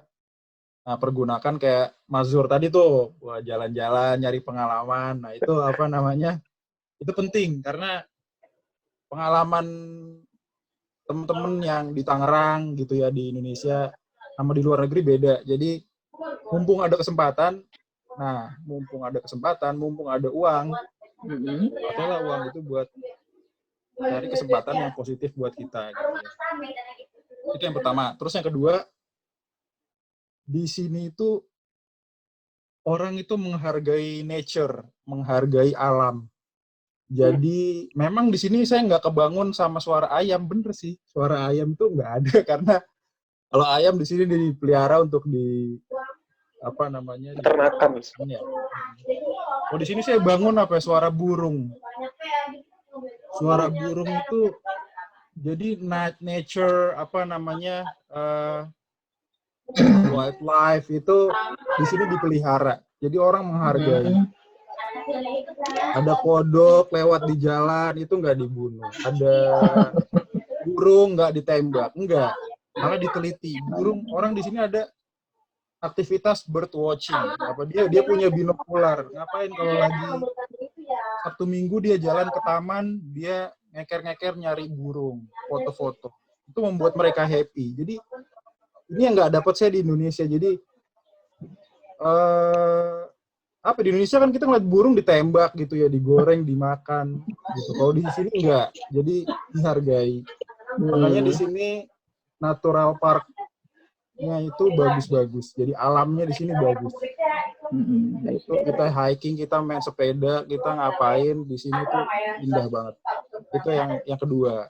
Terus yang ketiga, ternyata orang di sini di Rhode Island khususnya itu kok lebih ramah dari orang Indonesia, saya heran ya. Jadi pernah saya ke supermarket mau belanja, kan pakai troli itu ya. Nah, orang di sana mau lewat itu permisi dulu gitu ya, excuse me gitu ya, dia mau lewat padahal ya, di Indonesia kita nggak pernah ketemu kayak gini. Kalau orang papasan udah papasan aja, kalau di sini nggak, mereka itu excuse me, kita ketemu di jalan misalkan lagi olahraga gitu ya, say hi, nanyain kabar, how is it going gitu, gimana olahraganya gitu. Jadi apa namanya, ramah-ramah ya, ternyata orang di sini nggak kayak gambaran orang-orang barat yang gimana gitu. Tapi di sini jadi malah bikin nyaman gitu, tinggal di sini tuh enak karena orangnya ramah, alamnya terjaga, jadi asik banget deh. Itu diantara banyak pengalaman di tiga itu yang membuat apa namanya saya berkesan apa namanya tinggal di sini. Terus di sini kebetulan juga satu lagi ya, komunitas muslimnya itu juga bagus. Jadi kita di kampus di University of Rhode Island kita punya masjid. Kami punya masjid tiap Jumat. Jadi habis sholat Jumat itu ada pizza gratis. Kadang ada sandwich, kadang ada pizza. Jadi seru aja, ramai. Jadi habis sholat Jumat kita ngobrol, kami ngobrol gitu ya sambil makan. Kadang nasi kebuli. Ada ya di sana ya? Iya, jadi betah gitu ya. Terus orangnya juga muslimnya juga enak gitu ya. Di sini nyari makanan halal, kita kadang-kadang dikasih tahu tempat belinya di mana, daging halal di mana gitu. Terus orang sini juga menghargai gitu, pas mau Ramadan mereka kirim email gitu, apa mengucapkan selamat Ramadan. Terus kalau ada pertemuan gitu, mereka kadang-kadang oh ini daging, kita nyediain daging, nih dagingnya halal kok, ini kosher. Kosher kan disembelih sama Yahudi juga ya, tapi apa namanya, memang benar-benar orang Yahudi gitu ya. Jadi itu kan boleh kita makan, ahli kitab. Jadi mereka sampai berpikir ke personal itu, mereka menghargai, itu enaknya tinggal di sana. Gitu. Tapi yang mungkin nih untuk ketiga orang ini, yang saya tahu di luar negeri itu lebih aktif ya kalau misalnya komunikasi melalui email itu, dia lebih lebih menanti-nanti kayaknya kalau untuk komunikasi ataupun informasi yang dia dapat dari email tuh kayaknya mereka tuh lebih lebih lebih ke concern ke email gitu. Bener nggak sih? Betul. Kalau di Amerika betul email. Kalau di Taiwan gimana tuh, Bang Iqbal? Iya, kalau di sini tergantung. Kalau misalkan di komunitas pendidikan gitu ya, di akademisi gitu ya, di kampus dan sebagainya, memang email. Betul. Tapi kalau misalkan di luar kampus, ya paling bisa, kalau di Indonesia menggunakan WhatsApp, kalau di sini menggunakan Line. Oh gitu. Ya, di sini menggunakan Line. Jadi perlu install Line lah. Kalau Bang Zuh gimana? Bang Zur? Ya mungkin sama ya. Jadi email itu saya baru nyadar pentingnya email tuh pas sudah di Polandia gitu. Pas di Indonesia jarang buka email kan, pas di Indonesia. Sini tuh apa-apa email, pengumuman apapun lewat email. Bahkan kalau di dunia akademik, bener kata Bang Iqbal, justru konotasinya itu tidak sopan kalau kita menghubungi profesor lewat WhatsApp atau apa gitu ya.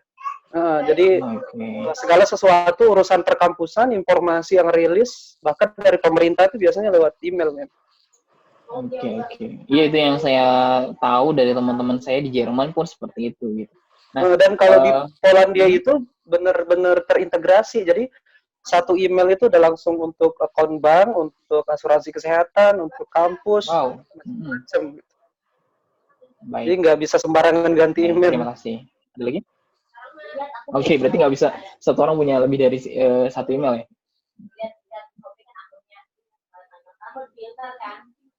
Tidak direkomendasikan. Oke, siap. Baik, terima kasih Bang Zur, Bang Iqbal, dan juga Bang Adit yang hari ini, yang pagi hari ini luar biasa banget nih udah nemenin kita di Indonesia.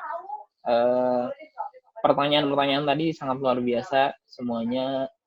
Kalau bagi saya sih kayaknya kurang puas ya gitu, karena mungkin kalau misalnya lebih enak tuh kita cerita sendiri gitu ya, cerita secara langsung, dan banyak hal mungkin yang bisa kita lebih tahu dari kalian bertiga. Tapi ini sayang sekali karena by online semuanya terbatas gitu. Baik, Nggak apa-apa, sekali lagi terima kasih Bang. Kita coba masuk ke pertanyaan nih. Kira-kira ada, ini udah ada 2 penanya yang ada di chat. Nanti kalau yang mau tanya via video juga mungkin bisa ya Bang Judi ya. Bisa nggak Bang Judi? Ya silakan, nanti angkat tangannya aja. Oke, kita ke chat yang udah ada dulu ya. Ini ada 2 orang. Yang pertama ini dari Nurul Ainin Baktiar. Assalamualaikum, saya mengajukan pertanyaan. Yang pertama, bagaimana cara mereka yang 3 orang ini, Mas Jur, Mas Adi, dan juga Pak Hanafri, selama masa pandemi kan mungkin di rumah hanya bisa mengandalkan online, baik itu pendidikan maupun kerja. Nah, strategi apa yang mereka lakukan agar bisa lebih produktif dan tidak bosan selama work from home? Nah, ini mungkin kalau misalnya sedikit meluruskan, kayaknya tadi ketiga orang ini nggak terlalu terkendala soal pandemi di sana gitu, kayaknya masih bisa berinteraksi. Nah, tapi kira-kira gimana untuk 3 orang ini, mau dijawab atau gimana? Siapa dulu? Atau mungkin ke Bang Iqbal dulu kali ya? Coba Bang Iqbal. Oke, baik. Terima kasih, Mas Fajar. Untuk di Taiwan sendiri, gitu ya, di Taiwan sendiri, untuk perkuliahan, ya sebagian besar masih normal. Jadi masih biasa saja di kampus gitu ya, tidak ada kuliah online gitu ya. Kuliah online di sini lebih kepada blended learning, artinya kombinasi antara face to face sama online learning gitu. Tapi tidak full online learning, tidak. Gitu. Jadi kuliah masih seperti biasa. Di sini itu tadi karena sebagian besar yang kena COVID-19 itu adalah dicegah di bandara gitu. Gitu. Jadinya di Taiwan internal sendiri cukup aman gitu. Berarti jadi masih lancar ya intinya ya. Masih lancar, betul. Oke. Selanjutnya Mas Jur, boleh? Ya, terima kasih.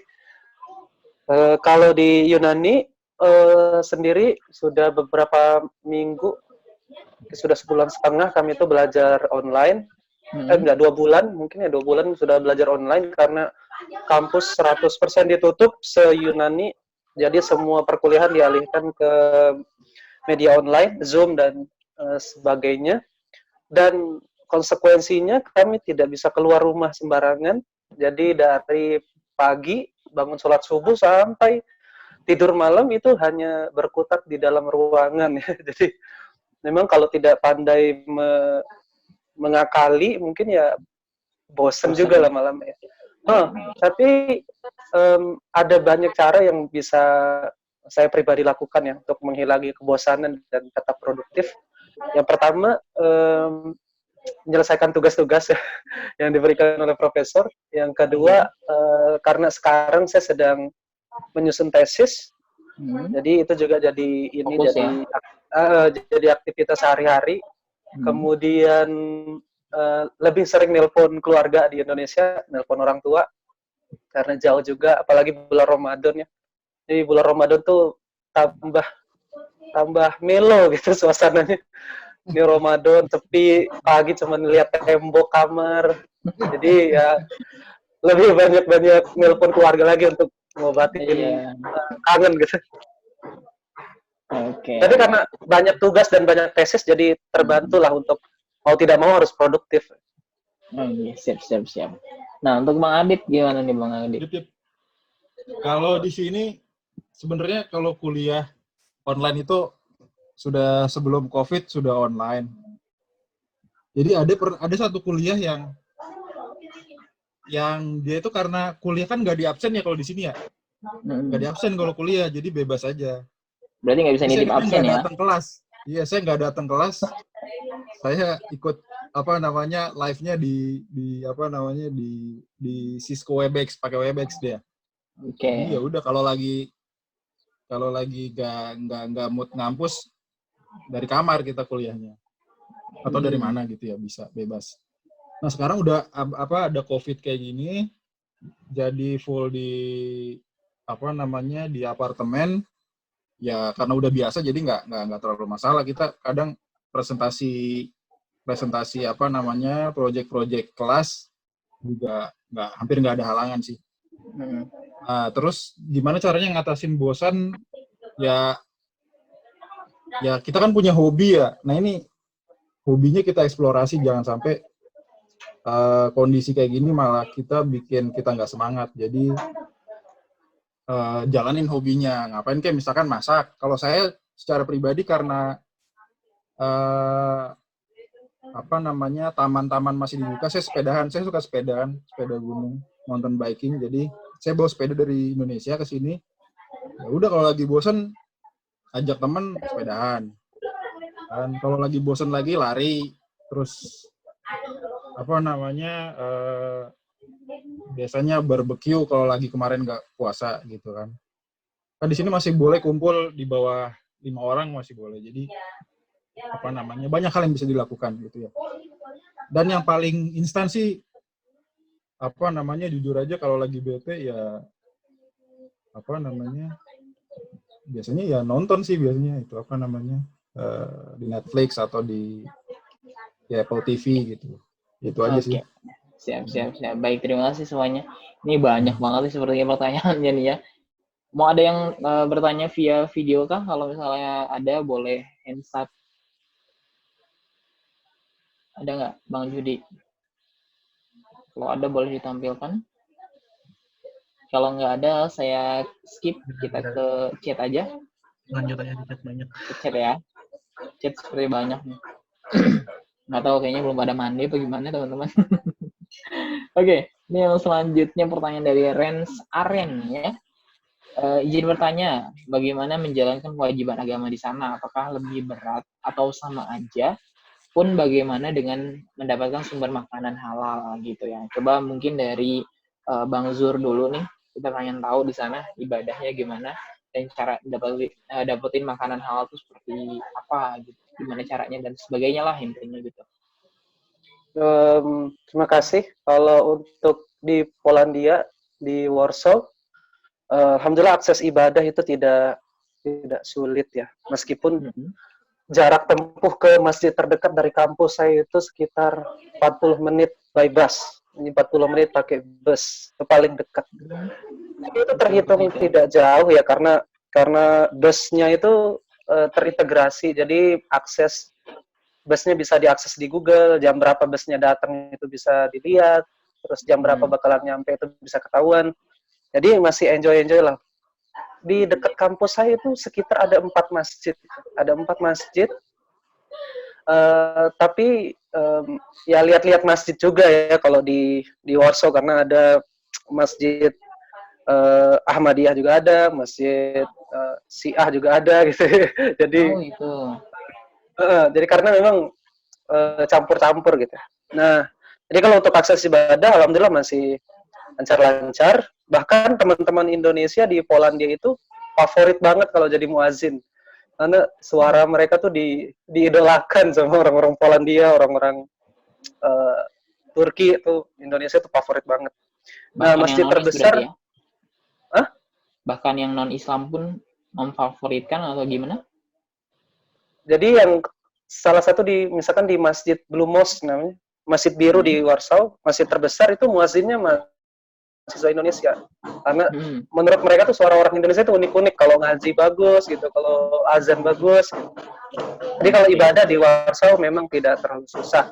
Begitu juga dengan akses makanan halal di Warsaw itu, meskipun tidak di tengah kota, tapi masih accessible dan harganya juga sangat terjangkau. Bahkan lebih murah daripada di Indonesia kalau saya komparasi ya, karena daging di Polandia, daging halal Polandia dan daging di Indonesia lebih murah di Polandia malah di Warsaw.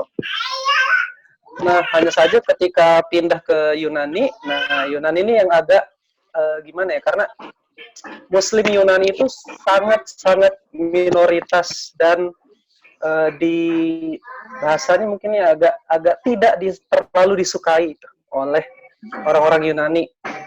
Dikarenakan mereka punya fakta sejarah lah dengan Turki, panjang lah sejarahnya, dan pemerintah Yunani itu melarang pembangunan masjid. Jadi banyak sekali bangunan-bangunan masjid di Yunani itu yang dirubuhkan, ada yang diganti jadi museum, ada yang diganti jadi gereja, macam-macam.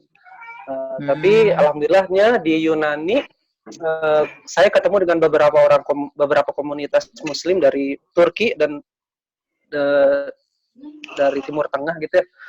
Kami itu sholat bukan di masjid karena masjid tidak diperbolehkan. Kami sholat Jumat di semacam aula, salah satu aula di kampus di Aristoteles University. Ada aula yang lumayan besar. Nah, kami biasanya sholat Jumat di sana. Tapi karena udah lockdown jadi udah ditutup gitu karena kampusnya ditutup. Dan untuk akses makanan halal di Yunani relatif terjangkau ya. Kalau daging ada, toko halalnya ada, dan pasar-pasar banyak, seafood banyak. Kebetulan saya tinggal di Yunani itu di kota Tesaloniki yang terkenal banget sama seafood. Jadi kalau seafood mah aman-aman aja gitu kalau di sini. Cuman masjid memang tidak ada kalau di Yunani. Oke, baik. Nah, ini untuk menghemat waktu, kata host kita untuk pertanyaannya, setiap pertanyaan diwakili saja jawabannya seperti itu ya. Oke, yang selanjutnya itu tadi soal makan halal. Berarti kalau dari tadi yang saya dapat dari Bang Iqbal juga Bang Adit sih kayaknya nggak terlalu susah ya dapetin makanan halal di sana dan juga untuk ibadahnya gitu. Nah, yang selanjutnya ini ada pertanyaan dari Eka. Nah, ini mau tanya, katanya kalau bawa keluarga, apakah dibantu fasilitasnya dari beasiswa atau mandiri kira-kira tuh? Mungkin kita ke ini kali ya, ke Bang Iqbal yang membawa keluarga di sana. Gimana Bang Iqbal? Oke, ya, terima kasih Mas Fajar. Ya, untuk fasilitas ya beasiswa, kalau untuk keluarga, memang kalau untuk beasiswa dari pemerintah, ya pemerintah Taiwan itu sendiri ataupun LSM dan sebagainya di Taiwan, plus kampus atau kampus juga gitu ya, memang tidak ada opsi untuk keluarga gitu ya, keluarga tidak ada opsi seperti itu. Artinya misalkan biayanya atau beasiswanya diberikan misalkan 20.000 NTD misalkan, National Taiwan Dollar gitu ya. Ya, segitu aja misalkan ya. Atau misalkan diberikan beasiswa 18.000 setiap bulan gitu ya. Ya, setiap bulan dikasih kita hanya mendapatkan itu saja gitu. Tapi terbuka peluang gitu ya, terbuka peluang bagi mahasiswa di sini dan bahkan banyak sekali gitu ya, banyak sekali mahasiswa di sini yang nyambi gitu. Jadi nggak cuma kuliah gitu ya. Mereka kalau ingin katakanlah lebih nyaman kadang-kadang sambil mencari part time ya, pekerjaan part time. Ya ada yang cari yang simple gitu ya, pekerjaan-pekerjaan part time. Ya misalkan di restoran misalkan gitu ya, atau mungkin ada yang cari pekerjaan di mungkin ada yang jadi guru dan sebagainya gitu ya, itu bisa atau memungkinkan seperti itu. Nah, income atau gaji di sini lumayan. Jadi kita cukup bekerja 2 hari saja selama seminggu gitu ya. 2 hari part time, 2 hari seminggu. Itu kalau dirupiahkan mungkin cukup 2 hari itu sebulan kita bisa dapat lebih kurang sekitar 3 sampai 5 juta kalau dirupiahkan ya. Itu cukup 2 hari seminggu gitu. Artinya kalau misalkan kita bisa bekerja seminggu full, maka ya luar biasa mungkin bisa dapat kalau dirupiahkan di atas 10 juta gitu ya kalau dirupiahkan. Tapi itu tadi nggak semuanya mahasiswa bisa mendapatkan keleluasan seperti itu. Minimal 2 hari bisa bekerja gitu ya. Tetapi kalau misalkan lebih dari 2 hari itu butuh permit khusus gitu ya, butuh izin khusus kalau lebih dari 2 hari seperti itu. Karena pemerintah akan melihat dari ibaratnya income kita, kalau misalkan bisa melonjak secara drastis juga, ini ibaratnya dari mana gitu ya sumbernya, seperti itu ya. Jadi cukup diawasi, ada batas katakanlah maksimalnya gitu ya, limitnya seperti itu. Kemudian selain itu juga kita bisa kalau misalkan teman-teman ada yang bekerja kemudian punya fasilitas ibaratnya dari institusi asal itu juga bisa dijadikan sumber penghasilan seperti itu. Atau teman-teman kalau yang pandai berhemat gitu ya, kalau dapat beasiswa full, pandai berhemat ya, itu cukup. gitu ya. Kalau yang pandai berhemat seperti itu, untuk membawa keluarga itu cukup gitu. Kemudian juga bisa juga disiasati dengan teman-teman di sini juga bisa ikut project profesor gitu. Jadi kadang-kadang profesor punya project gitu ya. Alhamdulillah kayak misalkan semester 1 kemarin saya pegang satu project profesor gitu ya. Kita buat aplikasi gitu ya. Alhamdulillah ada sedikit lah apa namanya dana gitu ya dari profesor. Mungkin itu Mas Fajar. Baik, terima kasih Bang Iqbal. Nah ini yang selanjutnya pertanyaan mungkin bisa dijawab oleh Bang Aditya kali ya. Apa yang harus dipersiapkan untuk mendapatkan beasiswa luar negeri? Sementara untuk biaya kita belum memadai. Apakah mungkin kita bisa mendapatkan kesempatan itu? Nah ini dari Mas Jamal Tubagus. Mungkin Bang Adit bisa bantu jawab Bang? Ya jangankan biaya, maksudnya IPK pas-pasan aja sebetulnya bisa. Jadi bukan masalah keterbatasan yang apa namanya membatasi, bukan kekurangan yang membatasi kita untuk sekolah lagi di luar negeri, tapi sebetulnya kemauan kita aja gitu ya. Jadi kalau dia mau, insya Allah pasti bisa. Karena ini spesifik nanyanya masalah biaya, justru kita kan nyari beasiswa karena kita nggak punya biaya. Punya biaya. Iya, jadi justru kita harus cari beasiswa. Gitu, jangan sampai kita banyak keluar duit. Cuman memang kalau saya kemarin, saya tes TOEFL kemarin kebetulan biaya sendiri sih. Tes TOEFL IBT itu sekali tes itu 3 juta. Itu lumayan ya. Jadi saya keluar uang buat itu. Gitu. Buat tes TOEFL. Ya, tes TOEFL-nya nggak sekali, jadi beberapa kali karena saya yang pertama gagal gitu. Jadi saya coba lagi. Memang keluar biaya, tapi saya pikir apa yang saya akan dapatkan nanti kalau saya sungguh-sungguh ya melebihi dari apa yang sudah keluar gitu sebelumnya. Jadi yang perlu dipersiapkan kalau misalkan mau beasiswa tadi kita dari sekarang udah mulai target nih kira-kira syarat-syaratnya apa aja. Nah dari syarat-syarat itu apa yang kekurangan kita yang bisa kita kejar gitu.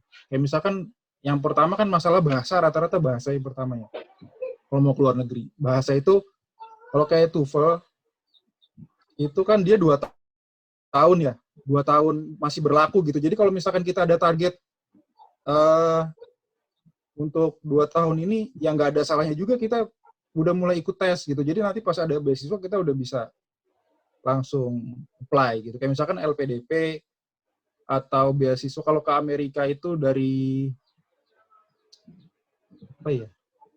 Kalau nggak salah Aminef. Fulbright, ya Fulbright itu juga lumayan itu Fulbright. Ya terus apa namanya banyak ya beasiswa yang kalau Jepang tuh biasanya yang kerjasama sama pemerintah. Terus dari Eropa itu banyak, Eropa banyak banget.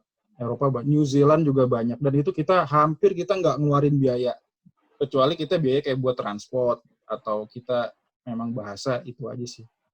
Jadi lebih ke arah pertama kita mental sama kayak itu persyaratannya yang perlu kita penuhi apa aja kita harus siapin sebelumnya. Oke. Jadi harus pintar-pintar cari informasi ya dengan siapapun gitu ya. Iya betul. Betul. Nah kalau di sini banyak nih sebenarnya yang bertanya gitu ya. Kayaknya tapi kita udah mendekati waktu zuhur dan lebih baik kita persiapkan waktu zuhurnya. Dan untuk teman-teman yang mungkin tadi pertanyaan belum terjawab bisa nanti ditanyakan, ada grupnya kan ya, udah pada masuk grup nanti bisa tanya via grup. Apapun yang mau ditanyakan mungkin nanti bisa didiskusikan di sana mungkin ya. Terus karena ini sudah selesai tadi ada 4 pertanyaan yang sangat luar biasa dan insya Allah semoga mewakili pertanyaan-pertanyaan teman-teman yang lainnya yang mungkin tadi tidak berkesempatan untuk bertanya atau mendapatkan jawaban dari narasumber kita gitu ya. Nah, alhamdulillah pertanyaannya dan juga materinya sudah selesai. Semoga tadi apapun yang diberikan itu bermanfaat buat kita semua yang hadir pada hari ini, walaupun via daring tadi sekali lagi. Nah, mau dong yang terakhir nih dari ketiga narasumber kita, singkat aja. Apa pesan dan juga apa namanya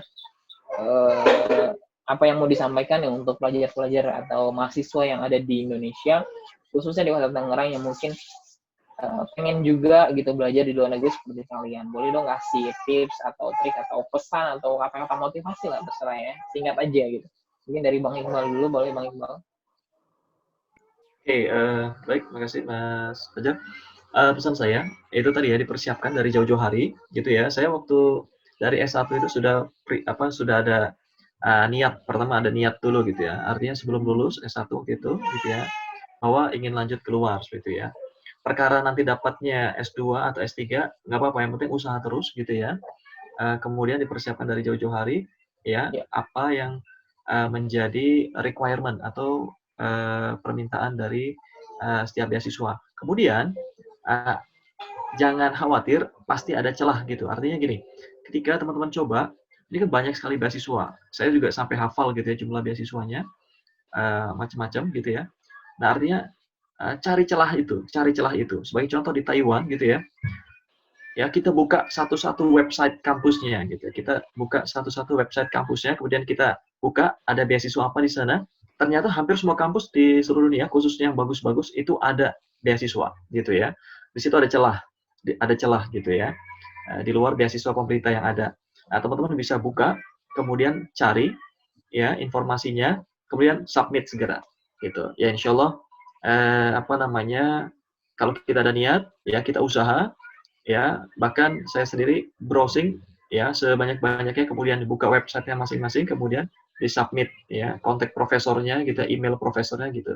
Insya Allah kalau ada niat ya, kemudian teman-teman berusaha, insya Allah bisa, insya Allah.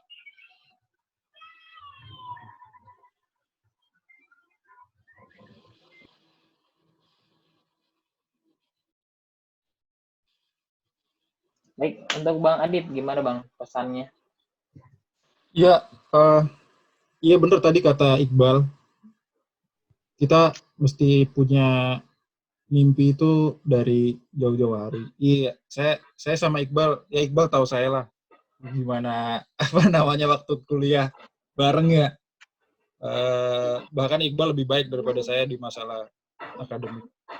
Tapi ternyata karena sudah ada niat dan memang kita berdoa terus, itu alhamdulillah jadi kesampaian gitu ya. Cita-cita sekolah di luar yang kita mungkin hampir nggak mungkin lah. Dulu mikirnya mungkin nggak ya kuliah di luar. Tapi ternyata alhamdulillah berangkat dan bisa gitu ya. Nah itu harus dipupuk. Dan yang paling penting itu udah bahasa Inggris itu udah minimal itu dibagusin deh. Ya, jadi sekarang nih habis ikut ini itu beli buku bahasa Inggris tuh, beli buku tes TOEFL, belajar ya. Saya juga nggak ikut tes. Saya nggak ikut les, saya belajar sendiri tes TOEFL itu. Jadi hal yang paling konkret yang bisa dilakukan sekarang belajar bahasa Inggris. Oke. Ini ada pertanyaan nih sedikit nih. Ini GRE. Ini ada GRE itu kayak tesnya TPA-nya Bappenas. Itu ada kampus di Amerika yang pakai, ada juga yang enggak. Jadi kalau misalkan nggak punya GRE, kalau mau apply, ya cari yang nggak mensyaratkan GRE. Itu bisa. Oke, baik. Terima kasih Bang Adit. Selanjutnya kita ke Bang Zur. Jadi kayaknya udah disampaikan semua deh. Cuman ya pesan aja nanti kalau sudah siap semua, jangan lupa daftar gitu. Karena banyak banget yang pengen keluar negeri, cuman nggak pernah daftar gitu. Ya udah kalau udah siap semua administrasi, daftar aja. Pesimisnya belakangan. Insya Allah lulus kok. Nggak mungkin nggak lulus gitu dari 100 kali percobaan daftar. Iya benar. Oke. Baik gitu ya berarti ya. Alhamdulillah sekali lagi terima kasih Bang Iqbal, Bang Adit, Bang Zur atas waktu dan kesempatannya juga sharing-sharingnya. Ini sangat luar biasa banget bisa ngobrol 3 benua kayak gini ya. Semoga nanti kalau udah ke Indonesia kita ngobrol bareng ya, kita ngopi atau mungkin nanti kita makan apalah gitu ya. Sip. Asal ditraktir. Iya nanti ditraktir sama Bang Judi insya Allah ya. Oke, Iya, iya. gitu sekali itu. Terima kasih. Semoga Bang Iqbal, Bang Adit, dan juga Bang Zur semuanya sehat dan selalu diberikan kemudahan di sana juga, dilancarkan studinya dan balik ke Amin, amin, Indonesia amin. nanti bisa bawa nama Indonesia menjadi lebih baik lagi. Amin. Dan buat Amin. teman-teman peserta semuanya, terima kasih banyak sudah gabung. Ini nggak tahu nih saya ada berapa orang ya, tadi belum nggak lihat. Semoga tadi ilmunya bermanfaat, apapun yang tadi disampaikan bisa membuka wawasan teman-teman untuk bisa kuliah di luar negeri. Dan nanti mungkin teman-teman yang akan jadi narasumber di Halo Live selanjutnya ya. Gitu, amin. Amin. Insya Ya Allah. gitu aja. Saya kurang lebihnya mohon maaf, banyak banget sepertinya salah dari saya atau mungkin ucapan yang kurang berkenan. Semoga apapun yang kita bahas hari ini bermanfaat dan juga banyak ilmu yang nantinya bisa diterapkan di kita. Itu aja, saya pamit. Fajar Firdaus. Wassalamualaikum warahmatullahi wabarakatuh. Ya, Waalaikumsalam warahmatullahi wabarakatuh. Baik, terima kasih.